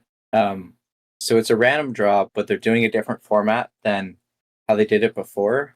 My problem with the previous tournament was everyone was grouped into tiers, but each tier had a requirement of the number of players in that tier. So if you have 6 A tier players and there's actually 7 A tier players attending the tournament, one of them has to be in B tier, and now there's a significantly better player in B tier than every other player in B tier. So not being able to fill the tiers as you, in my opinion, should be for the players, it was a big problem. I think Luke solved this issue going to the tournament because he proposed a system where ranking every player 1 to 40 something. I don't remember the number, but in order from top to bottom, and it's strictly based off of their commander and heavy playstyle in Loveland, because those are probably the most 2 impactful roles in Loveland. And then also, in addition to that, the top ranked player will be matched with the bottom ranked player, and same thing with the second and the second to bottom and third to bottom, etc. going on. And so this, I think, will create a lot more balance in the tournament. So you'll still have the top 6 players in the tournament be A tier, and the next be B tier, and so it still will have that tiering system and grouping system. But I think this allows us to really flex out how the teams are going to go, and it should make it a lot more fair, I think, with having the number 1 player and the bottom ranked player matched, rather than the top player in A tier and the top player in F tier together. Like in a previous tournament, the previous random draw, Ender was in F tier, and I remember getting multiple messages before the tournament from, because no one knew who he was at the time. This was his first time. Like, hey, how good is this guy? And I was like, hey, he's actually pretty good. Like, he used to be a zone player. He's now a force player. Like, he's not experienced, but like he's got the chops for the game. But he was still ranked in F, and they dominated the F tier because of people not knowing his skill level. So I think this will. I mean, he was dominating D tier players at that point. Yeah, exactly. Yeah. And so yeah, I really like the format changes going into this. I think it'll help a lot of the tournament, and also there's a lot of really like new and fun players attending this tournament. So I think the rosters are going to be good. Like all the teams will be fun. So I'm really excited for it. I also have a good amount of experience in Loveland. So now I feel like I'm pretty confident, where before I was like, oh, this arena is really foreign to me. I don't know what's going on. So I want to go play there and play different roles and stuff, except for heavy. I don't like heavy there. But everything else, I'm really excited to go play there. Is there a single person that likes playing heavy in Loveland? Yeah. Loveland players, I think. Maybe Kodama. And Kodama, probably, yeah. I think that's it. It's a pretty short list. Yeah. Maybe Cody. Like it kind of fits Cody's playstyle. So can you explain how the drafting... I can see that. Is it going to be drafting, or is it going to be hand-selected teams, or it's randomized? So every player, right, is paired with the other player of like the opposite like tier of them. So like he mentioned, like whoever's like the number 1 ranked player, which spoiler is I think Josiah for this. It's going to be. I mean, it's not confirmed, but the list isn't 100% confirmed yet. They're gonna. I think they said like day 1 they're gonna do a couple tests with players of like social games. Yeah, so they pair like then, Josiah like finalize it. Yeah. Well, if Rockwood was the bottom ranked player, then yes, so most likely. But I think that was the other really cool thing about it, that they said they're not going to lock in the list until an hour before the actual tournament starts. They'll consider all the practice and all the socials in the tier list ranking. And so that'll alleviate the issue of an Ender happening, where no one knows who he is and then he's actually really good. That can't happen with this list, because they'll see him in the socials beforehand. Or like someone like Vulcan, who hasn't played in a while, and so I've heard he's gotten a lot better, but like I don't know that. But like we'll see in the socials and stuff. I think that's also a really good change for them. So like everyone's paired with the opposite of the level, essentially. Right. So would this not favor being like as close to the median as possible? Like being like really close to the average, wouldn't that favor them because you're stuck with a bunch of people with very similar skill level? It could, but then after that, they're gonna randomize like the duos that are together. And they gave us some like examples of how that could break down. But so like it'll basically it will randomize like 3 matched duos onto like a team. So you could have like the very middle, like 2 players who are matched, and then you could have like the very top and the very bottom, and then like kind of in the middle of like the B tier and like what would it be, the E tier. And so I'm looking at it like some pairings. I think like I looked at, they gave like some team examples, and some teams definitely look better than others for sure. But I think something with like a random draw, like you can't make it perfect. I think that's just straight up impossible. That's true. Because that's the fun part about a tournament and competition, is some players are gonna play above their expectation and typical skill levels. Some players are gonna play below it. That's just how it goes. So. And like it's not intended to be perfectly fair, because like you said, it's a random draw. So like it, depending on what you draw, it could, like, if I get heavy, my team's screwed, like just straight up. And so I feel like you have to introduce the variability in the format, or sorry, in the aspect of random draw, not in the decision of the teams. Like, I think in the past it's been like, oh, if you pick all the best players from all the tiers, they're going to stop everyone regardless of the random draw aspect. So that makes it less fun. So I think those solves this issue, but it'll still be a completely randomized tournament. I think they're also doing the idea, I don't remember who had this idea originally, but it's like the A tier players on both teams match, the B tier players on both teams match in terms of position. So it's like every team will have an A through F player, and they will be matched in terms of position against the other one, which will introduce more fairness and more close games, which to me means more fun. But it's still a randomized position selection. Well, shout out to Luke. Yeah, for real. For doing all that. That's looks really cool. Sounds like glad he still participates. He made the best random draw system ever. The most amateur sports laser tag analyst made the best random draw system. Could have seen it. So true. I'll probably get flame if I don't. I think it's Luke and Joe, Josiah, and like all of them. But Luke was the one that came up with the matching thing that I really liked. Okay, Luke, I will say, not to discredit Luke for all the great things he has done for this scene, and I appreciate him. Luke is not the one who came up with that idea. We actually did that in Syracuse in October. I think it was DK who originally suggested it. I could be wrong, but I think it was DK. And so I think Luke kind of took it from that. And I think it's a great idea. It worked pretty well in Syracuse at that event. You guys ranked everyone? Yeah, everyone got ranked. And then we, like, the tournament, like, it kind of fell apart and ended up just becoming like socials at the end of it. Yeah. But so day one, it was everyone's ranked, right? And then it was just random positions. You pulled a position out of the cup, right? And then people were a bit upset about that. So then they introduced you pull, like, you know, green team pulled positions, and if the A tier player pulled commander, the enemy A tier pulled commander, etc. And then, like, people enjoyed that a bit more. And then I don't even remember fully what happened. There was some day drunkenness going on, courtesy of Cope With It. So I'm really I don't remember too well what happened, but it ended up just kind of becoming socials by the very end of it. It was fun. Like, it was fun. It was really fun. I personally enjoy the more serious tournaments like West Coast and stuff, but it was flawed, though. Ask me why. It was a lot of fun. It was a blast. Ask me why Dallin and Caleb ended up on the same team, playing 3 hits against me.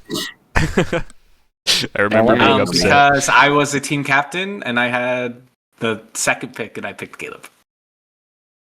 I did pull commander once, by the way.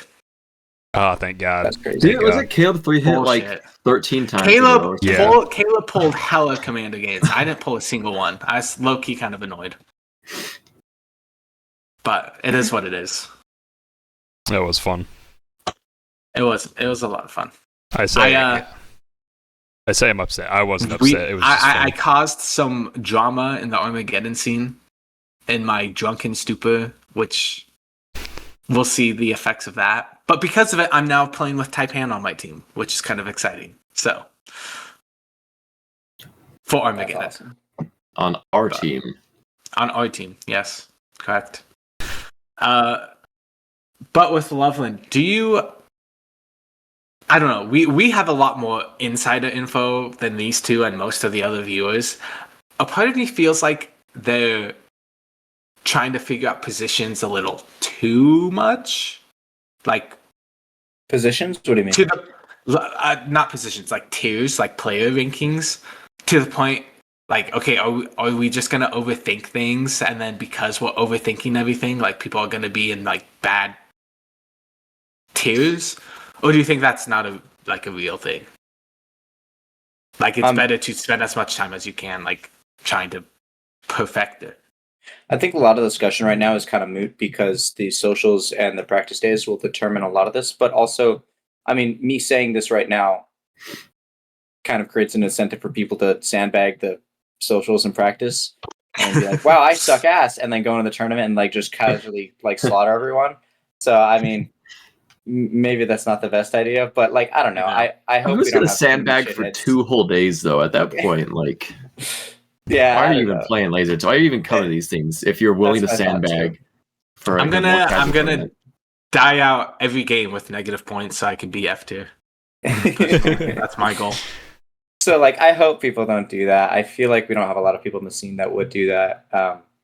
So I don't know. I feel like it's okay to be nitpicky because like realistically, how do you differentiate between who's ranked 8th and 9th or 30th and 31st? It's like the small margins there. It's really on a game by game basis. This is just like my general opinion going in, and honestly, like from looking at how other people are ranking some people, I totally disagree with half the people's rankings. So I feel like everyone's going to disagree with half the people's rankings. So we're just going to come up with our like best ranking. But because they're being lumped into tiers anyways, as long as it's not like an egregiously bad ranking, I feel like it'll be totally okay. Especially with the aspect of it being a random draw. Right, and if they want a really good ranking, they could just watch our previous episode of the Triple Tap podcast where we ranked all the players for them for free. Yeah, I gotta ask. Did you watch that one, Nolan? No, I didn't know you guys did that. I'll watch that right after this is recorded. Well, you see, you would, but they unfortunately were not allowed to ping at everyone in the Discord, the Laser Force Discord. So we just have to. I think that's probably a good thing that you can't ping everyone in the Discord at will. But that's probably for the best. But it's a new Triple Tap episode. Okay. I mean, yeah. Do you want a reaction? We are on hiatus. I can pull up our rankings right now, and you can look at them. Okay. Yes, let me see it. Ooh, okay, that's a good idea. I like that. Okay, more content. Let's go. So basically, both Metalface and Rockwood, like how it worked was I randomized all the players, and then in that order, I would tell them the player, and they'd have to plink them in a tier, like blind. And we weren't allowed to look up like who was going beforehand, so we didn't know like what players. And then so basically, whoever had like the better tier, like the better rankings won, which I decided, and I picked Metal Faces, but okay. So, were they able to after they plinked them into a position? Were they able to reassess that at the end? No. Or was it locked? It was locked when they placed them. All right, let's look at these hot takes. All right, Metal Faces first. Okay, A tier's pretty solid. Those are all really. I think A tier on both are like okay. You like those are solid. Yeah. I think both of them like did A tier well. Okay. Also, another question: are these ranked 1 to 6 in the tiers? No. Like No. It was just like the first. It was just like so. The first person in A tier was just like the first person they put there in A tier. Like, which is why if you look in F tier, you can see Azra is at the bottom of F tier because. She was the very last player on the list. So So, all right, I'm gonna be spicy with these. Yeah, please do, please. I'm sorry, Judah, but last time I was there, he did not perform super well against us. I think B tier's wild for Judah, putting him on the same level as myself and Beans and like Tucker's one of their top players. I mean, and maybe I haven't seen Judah in a long time, and apparently he's gotten a lot better. I think his problem before was he wasn't taking it super seriously. He's just like, yeah, I'm having fun shooting people. So like maybe if he locked in, he's a lot better now. I think that's a crazy B tier placement. I would agree. Why are you guys being so mean to me, Brad, I man? think I said that. White Ninja. Oh, Cody's in C tier is crazy. I'm such a Cody stan. I fucking love Cody. I think he's super fucking good. He's better than me for sure. And when they did the duos tournament, this man was like just insane on every single role. He's just like a crazy carry. So in a random draw tournament where he's just like playing every role, I think Cody in C tier is crazy. Yeah, that's crazy, Logan. Why'd you put him in C tier? I did That's not pretty have low. a B tier slot left for Cody. That's why he's that's in pretty B. low for Cody. So Cody was the second to last player. Yeah. Okay. All right. That's fair. Where's Is why you Cody can see on he's an your F- he's list? an F- yeah, he's Brownie Milkshake on my list. So he's an F tier for Bolton's list, Yeah. by the way. We'll Yeah. get there. That is okay. He's trolling. Okay, D tier. I don't know who a Blade of Grass is. That's The Rook. oh I'm blanking. The Rook. Yeah. Oh, that's Rook. Okay. Yeah. I've been told that the Rook has gotten way better, and he's one of their top players now. From my last impression of him, I think D tier is probably solid, but I don't know if that's true or not. Autumn at E tier is crazy. She has so much experience, especially in Loveland. I don't know. She may not be like the fastest player to go in, but she could play that Dylan playstyle of just like sit in the back and pop shots off. So that's really low. Blackout was also pretty good when I played with him. He had the whole tilting problem, but when he's locked in, I thought he was pretty solid. So Evo Mike, I think, is going to be F tier in the tournament, and he struggles sometimes, but we're practicing right now, and he's getting a lot better with the practice. And if he could just polish up like 3 or 4 parts of his game, I think from the socials and practice days, he'll be moved up.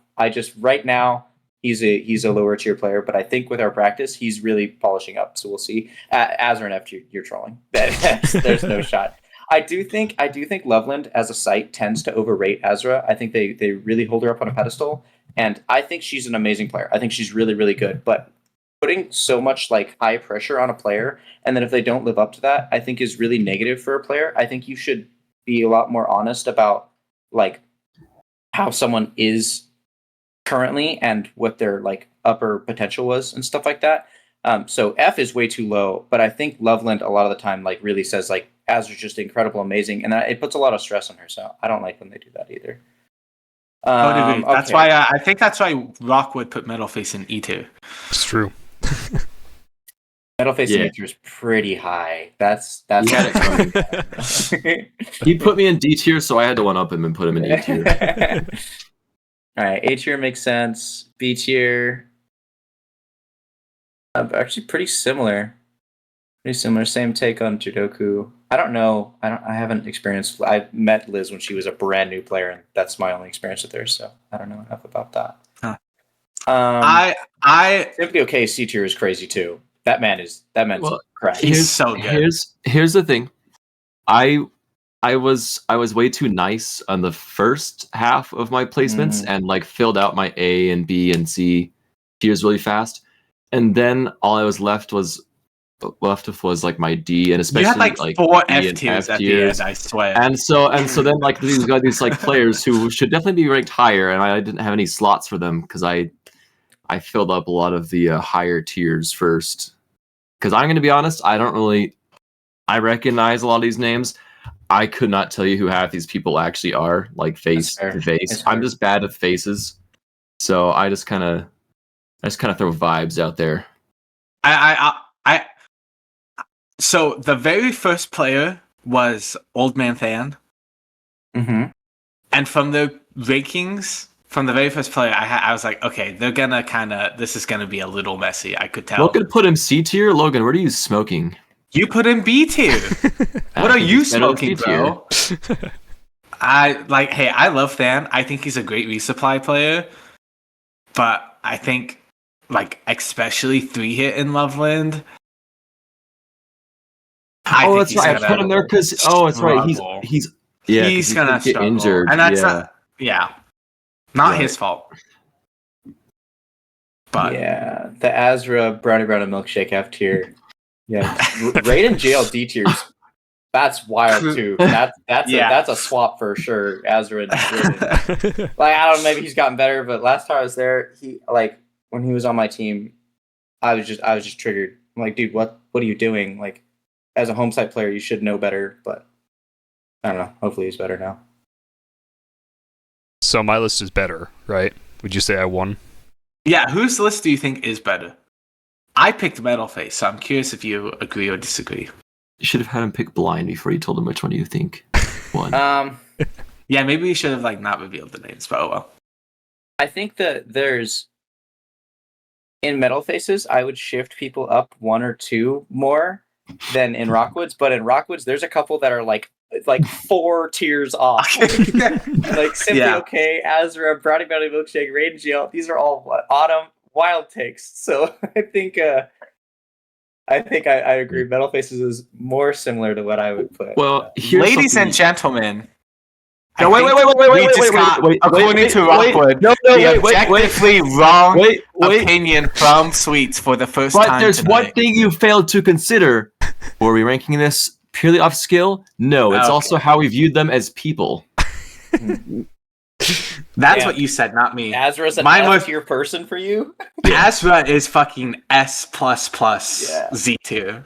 Thank you. Dude, if we're doing I'm sorry, I didn't do that, Ezra. Azra's Cody, rank 1. Mega vibes people. Azra's like Rusty level, if that's how we're doing it. I'm sorry. Is Azra's even like... Does she even watch these videos? I don't know. I don't know who watches this. Good. Yeah. I'm not the government. Oh, you're right. Who watched Caleb F tier? Get him out of here. Yeah. He doesn't even watch. What the fuck? Oh. Damn, I want to know your Snuffles. That's pretty good.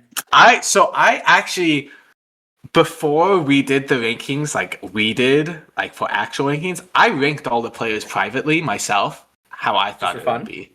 For fun. Because I was also curious to see how different it would be. Because to me, I thought there was a very clear top 11 players.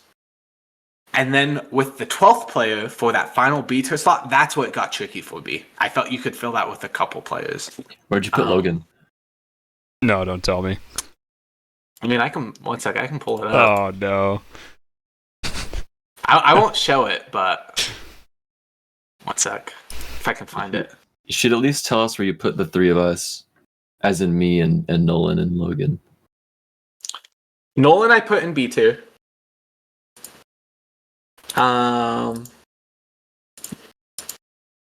What number? I didn't do like a 1 through 6. I just did okay, this is top 6, then this is the next 6. That's how I did it. Okay.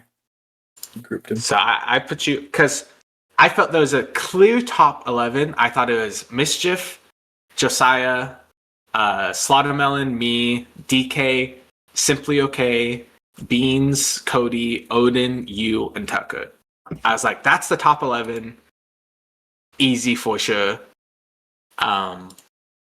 Which I think all those players at the moment are in top 11. I think it's tricky because Beans and Tucker are kind of splitting time with each other. So that makes it a little funky, but I have Logan in C tier. I put you in D tier, Rockwood. I think I would agree. Yeah. I think if we're going off 3-hit experience in Loveland. Okay. Get actually mogged. Get destroyed. And then I definitely have a lot of the Loveland players a bit lower than how the Loveland players ranked them, which I think is makes sense. That's natural. You want to you're confident in your players. You think they're really good. So I haven't seen them in a while for sure. So they could have gotten significantly better. That site is probably the site that practices the most at tournament level competition and with the rules and with really good players. I think we're up there personally. I'd like to throw our name in the ring for that. Yeah, you're probably number 2, I think. We do lessons. Okay. I do some teaching. We do set teams to practice specific things. So okay, so those 2 sites then. So I'm expecting the newer players that I don't think are as good to be significantly better then, because it's been a while since I've seen any of your guys. So okay, there's a couple. Where did you rank Cody? You said B tier or A tier? B tier, yeah. B tier. Where did you put Than? Than? I put Than E tier, actually. That feels kind of dissy. Actually, current me might disagree with past me. Well, But yeah, I ended up. Okay, so I it don't was see at the what's so time. wrong with E tier. E tier is a great place to be. At the Arguably time, best. it was Than/Liz was the discussion. So I was weighing both of them. Mm. And I put them in E2 collectively. I think that's a case to be made for D2, but got 2 more questions. Where'd you put Chaser? C2. Okay. I Yeah. always think he's underrated. I think Chaser's good as fuck. I think Chaser. I've said this before. Chaser is one of the players who I think has the highest potential that I've seen. Where'd you put Autumn? Alongside Metalface. To further fuel your one-sided rivalry with him. It makes me mad how he doesn't indulge me. He's like, "Oh, good game, Metal Face. Shut up. I hate you." Holy It's crap. so one-sided. It's so funny. It's so every week so entertaining. I'm joking. Okay, what's your last question? Where'd you put Autumn? I feel like Autumn is such like people vary so much on what they think of Autumn. I put her in D2. Oh, you will C2, I think, but yeah, D2 is where I ended up. I don't know. Maybe I'll share the full list one day. We'll see. Release The the Snuffles list. Drop it in the list. comments. Drop the list. I'll just I black am out a bunch of names unfortunately randomly. on the Snuffles list. Snuffles denies the existence of the list after. There's nothing in the list to implicate any of the players. But if there was a list, none of the players would be implicated. Guys, the list is not important, alright? We need to focus on real world things. Come on. I wonder how do funny we- this will be when we've all had a good night's sleep. You I can think ask me it's that hilarious. tomorrow morning. Yeah. Do we? How funny are these videos when you edit them, Logan? Do they make you laugh? You make me giggle a few times, but usually I'm just cringing, honestly. I see Logan laying on his stomach on his laptop, like kicking his feet up and like giggling, you know. That's such a cute image in my mind. I wish I could print it out and frame it. How are you No guys comment. individually preparing for Nats? Like you said, you're doing some like lessons and stuff at your site, and obviously we're still like 4 months out, so it's a ways to go. We're more than 4. Please tell me we're more than 4. July, February, 5, March, April, May, June, July. 5 months. 5 months. Holy shit, it's in 5 months. Oh god. Okay. So we're playing every single week, obviously. For the most part, practicing. In like A team, B team, or just whatever. Just we're trying to get. We do like Specific depending scenarios, on the kind of. time. Like if it's the end of the night and like it's like okay, if we rush real quick, we can get like 2 more games in real fast. We'll like just do like random and just play like that. Otherwise, we've done a lot of like set teams for specific players in different situations to test. I try to do some sort of lesson every week, which some weeks like it's just we're just playing a lot and we end up just not doing it because like we're either like talking about games we're playing, we're low on time, like that kind of thing. But like if we have, you know, if like a public game goes in and we have 10-15 minutes, it's like I try to say something. And then like we the group chat's kind of died a little bit. I'm still doing it, but we have like a group accountability where we're like trying to do like walks and cardio and stuff. And like originally we like had a group chat where we were like sending pictures of like us doing it to be accountable. That's kind of died a little, and I definitely plan on bringing that back. I have a dog who I try to walk just about every single day, so I definitely do that, and I go to the gym pretty regularly. In case you Go can off the tell, guns. but Yeah, lots of hiking and doing lots of cardio. Some of us Bolton at goes least. on a lot of hikes, yes, which is it's good for endurance. I just bought a think Summit for us- membership. So, Did you really? Hell yeah! Yeah, I don't know. We need And St. George Summit is the most expensive gym, so through sheer hatred of me spending so much money on this gym, I'm going to go. So that's good. I need a new gym buddy because whenever I go with Cameron, like again, last time I went and I worked out, and Cameron just laid in the sun the entire time I was working out. And that sounds like Cameron. Yeah. And of course he has a 6-pack, and he'll drink his protein shakes, and then sometimes he'll lift a weight for 5 minutes, and then he's like, well, that was a good workout. Dude, Cameron's truly blessed with and he still wins, and he wins yet again every time, yeah. But that's a topic for another day. So yeah, you'll be seeing gym pictures of me. I lost my wallet, and I finally got my debit card, so I went and got a membership.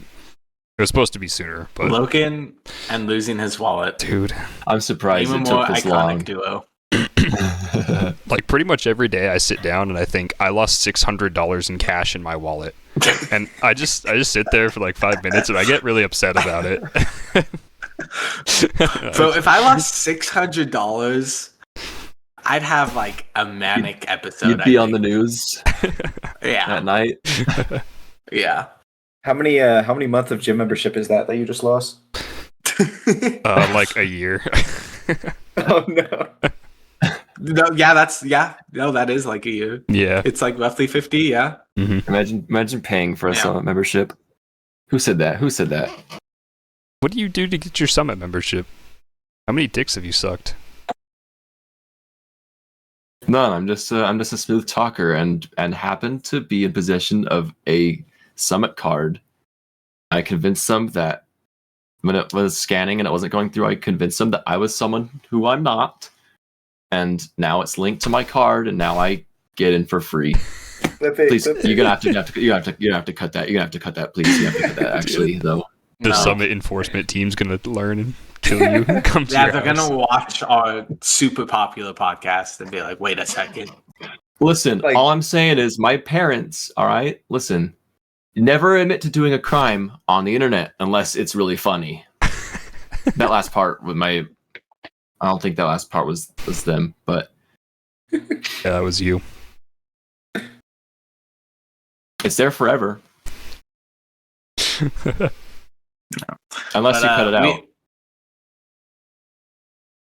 We still have a lot to talk about as a team about this upcoming tournament, but we definitely plan. We're going to win. I can tell you that right now. I think you guys have a pretty good shot.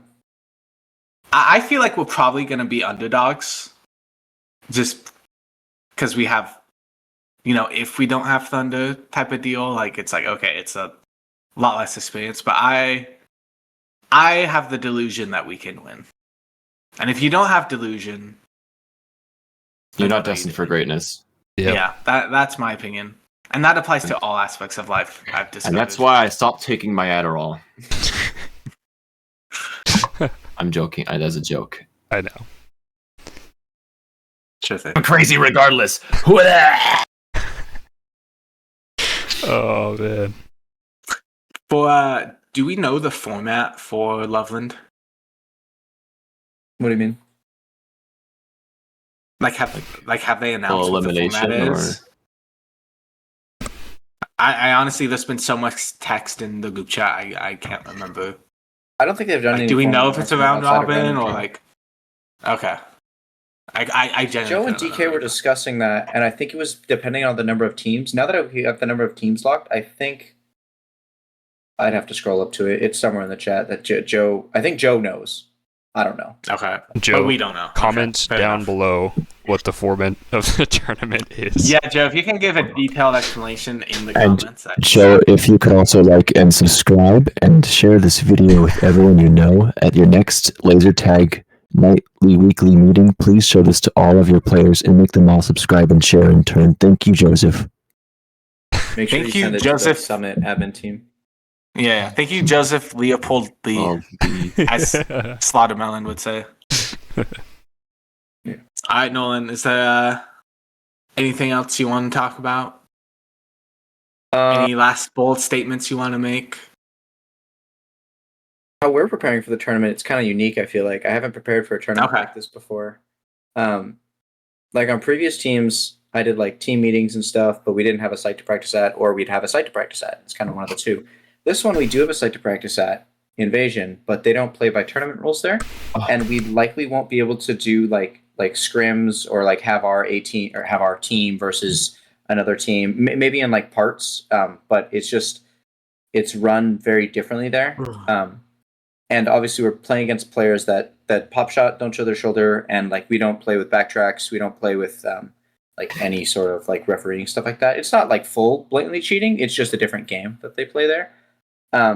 And so that's a bit of a unique practice situation. So a lot of what we're doing is on like the individual level, and then we're gonna have team meetings to kind of like talk about how to work together.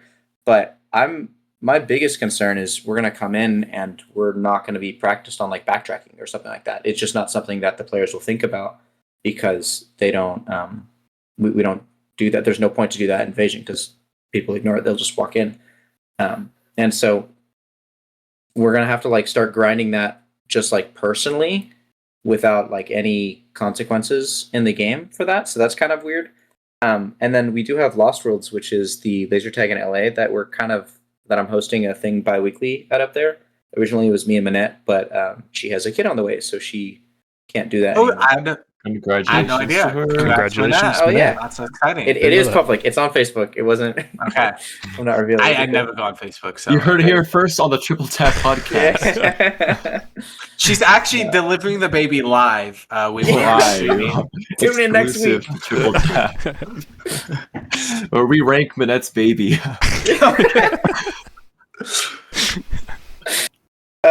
So yeah, Dude, we gotta end this soon. You're going down. Yeah. That's the funniest thing I you don't said know. this whole episode. What do you mean?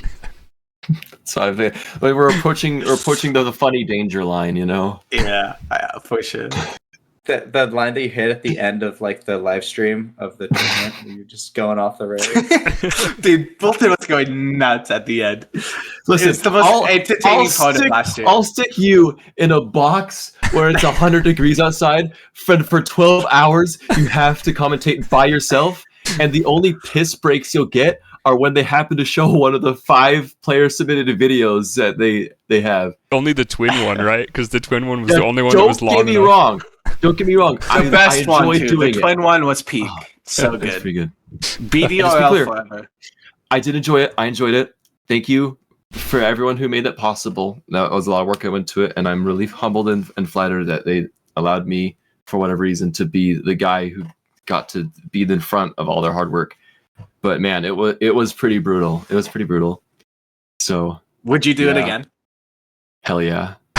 Okay. That's Yeah. it. Although there have to be piss breaks, and I have to get at least like one other person somewhat consistently, because when it's just by yourself, I think I'm that just was the losing my biggest thing, mind. was just mostly it being you. It seemed like when you had other people with you, even when I was on with you, it's like, Dude, it was my chance to just It's shut a- up and like yeah, clock kinda out relax. for the next hour, of my shift. Yeah. But bear in mind, I would go straight from work to doing this as well. So I would like wake up, go to work, and I'd rush home from work, straight from work, and then hop on like as soon as possible. So Yeah, I tried to do it with Connor. Like neither of us, little snowflake. We were going to a tournament, or like we weren't going to the tournament. We are like gonna live cast it. I like made a YouTube channel and everything. And unfortunately, my internet wasn't strong enough. It was like lagging, so we ended up stopping it. But I tried to do it for like a day and a half. Connor quit after like 2 hours. He's like, I'm done doing this. And I was like, all right, I'm solo, I guess. He's You're like, I'll like, come back later, and he just never came back. That's so funny. It was really funny.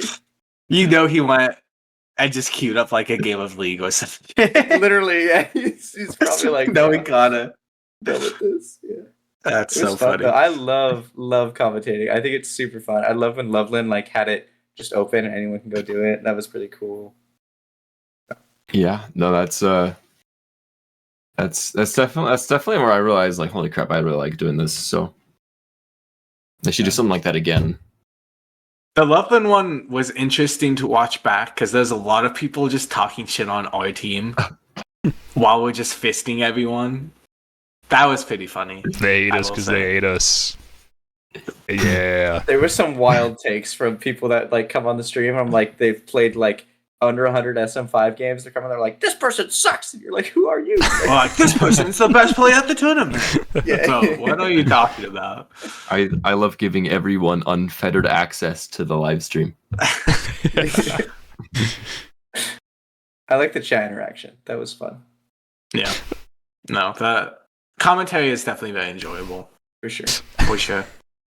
Yeah, Dude, if you can, try to limit it to somewhere beneath 12 or 13 hours at a time. So I was thinking for Nats this year is you do commentary while you're playing. Like you're still commentating Rockwood, but also while you're playing, you have to commentate. I think that's. I can't see the scoreboard. Excellent shot by Rockwood. Yeah. Yeah. Yeah. I think That'd that's the next step. You get a lot of explicitives on the stream. You hear just a lot of balls from Balls. Yeah. No. balls. Gee whiz. You say gosh. You say damn Gosh, a lot golly. these days. Gosh effing darn it. Yeah, you say effing Yeah. quite a lot. I just edited one of your videos. So yeah. I know Say that. Hey, it's better than saying balls in my mouth really loudly because that's something I'm still kind of working on. But But it no. happened. I was on one of my friend's game nights, and he was like, and again, this is like a very like clean and like prim and like professional person, and he said, "Well, as Bolton likes to say, balls in my mouth," and hearing that come out of him, I'm like, do I really say that around these like that much? So Yeah. It's okay. Last night at work, I said "fuck me" really loud, right as my manager, like my GM, walked in of the $1 billion corporation I work for. And did they? I thought I was gonna get a talking to and a write up that night, straight up at the end of my shift. But I think he just kind of ignored it.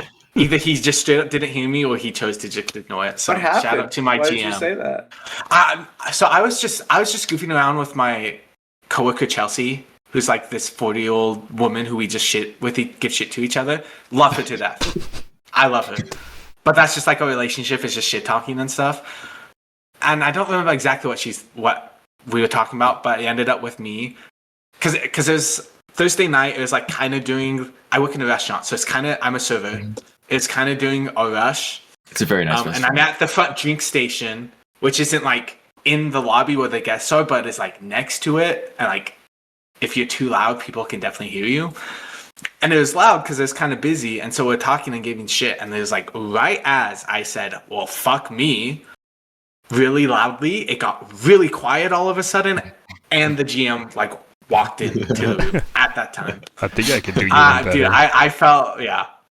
I for sure thought I was getting in trouble. I was like, God damn it. I was like, oh. See, now imagine if you said But no, something push out. tamer like balls in my mouth. You wouldn't. It would have been much better.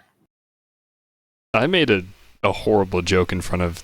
Okay, I work at a school district, right? And we're doing we do the sexual harassment trainings. Okay. Oh boy. This is not a good setup. We have to cut it here. And the guy, No, keep going. the guy who makes us do the sexual harassment trainings, the risk coordinator, right? So super, uptight, prim, proper guy, very high up on the food chain. Fire me any second. So I'm like talking to my coworkers at the department I work at, and I go, sexual harassment. I don't need a training on that. I know how to do that already. And then he apparates out of the wall, out of the hallway.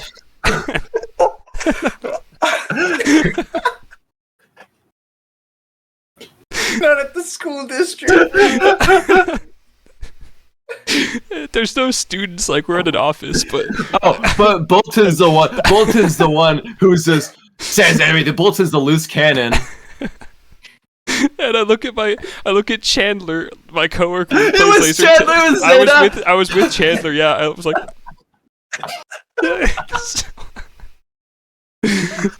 Oh my god.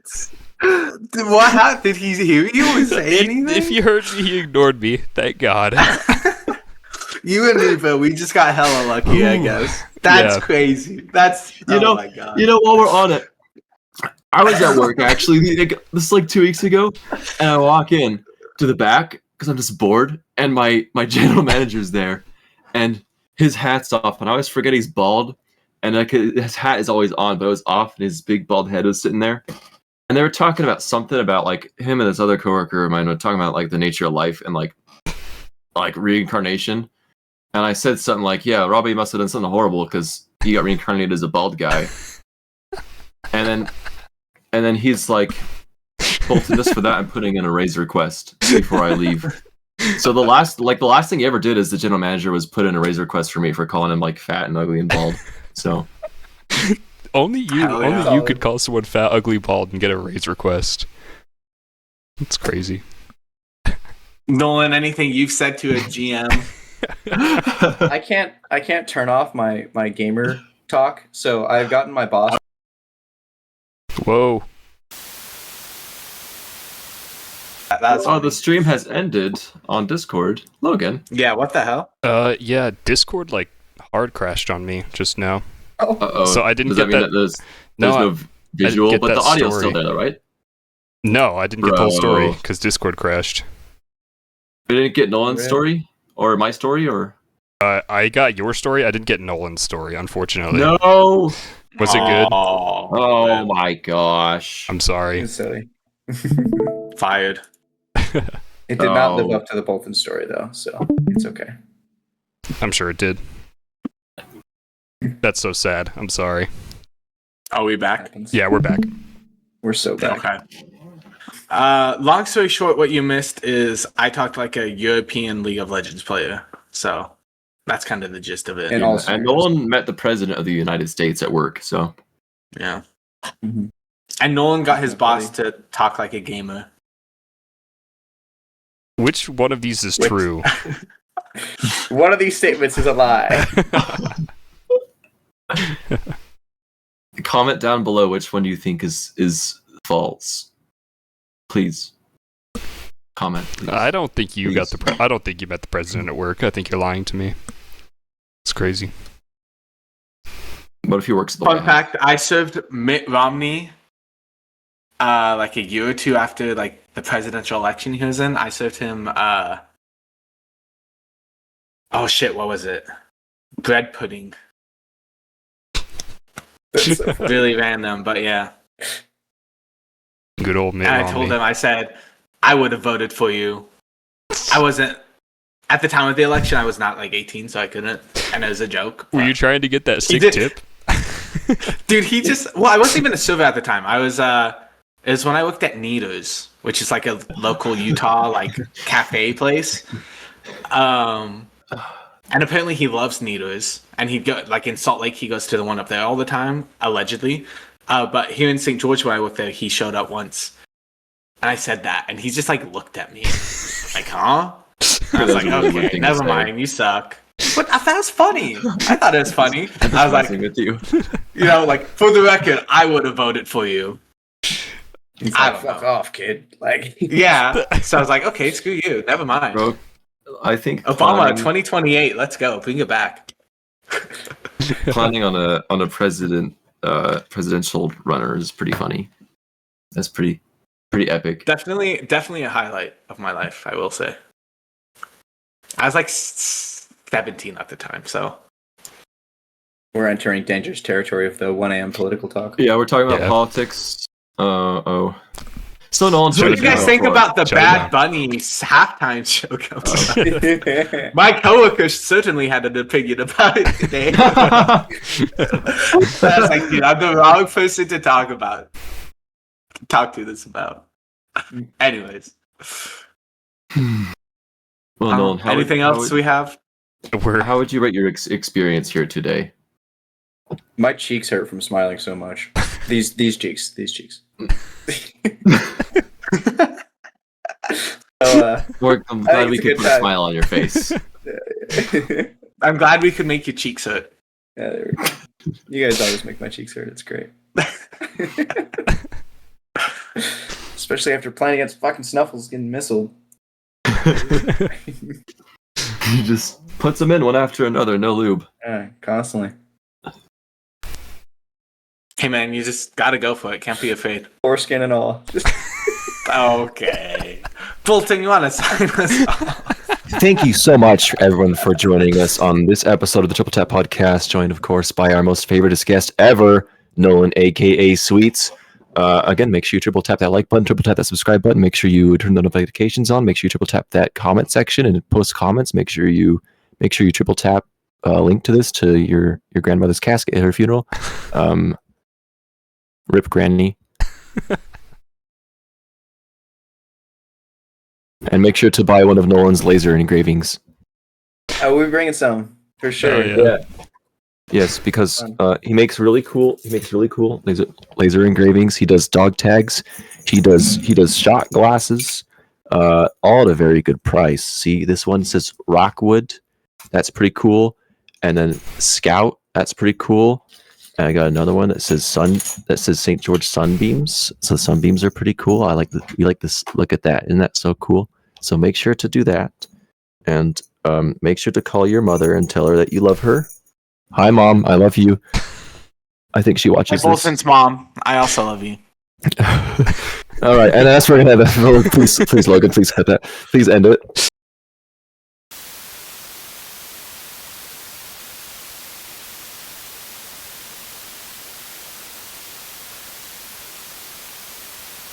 Logan, do you not have like dual You have like 3 monitors, dude. monitor setup? You have one on like your wall above your. I'm on my laptop, dude. You got the toilet monitor? No, that's the first rule about computer guys. They never have a good computer that actually works. They just have 100 little Frankenstein projects, dude. It's not true.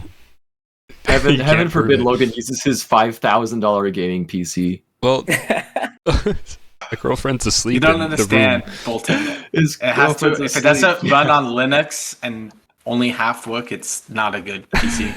Yeah. That means Is you're that not why having you're fun. Oh, my For your PC. videos not on Discord. It just came with Linux. I don't want that. I need to get this Apple Mac computer and then somehow port Linux onto it. And completely reinvent how it works. Are you guys so excited? I am. So excited. I'm so stoked. Whenever you're ready, Bolton. My underwear is getting tight. Okay. It's also the episode where I've actually held back the most about. But Random I've had so tangents? many things where I was like, Bro, I'm you just, like, said a biting my tongue. 9/11 joke. Like, I said 9/11. Bro, There's a that's- difference. There's a okay. difference.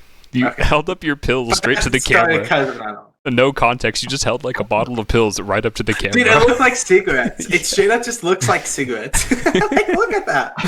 Like, what are we supposed to When think it's about that close, okay, that's pills, but like, it was like back here, so it's like, bro, that's literally the ciggies. The Siggies, I do apologize. I just want you to know that I have been a very good boy, and Yeah. I've done my best not to interrupt Nolan.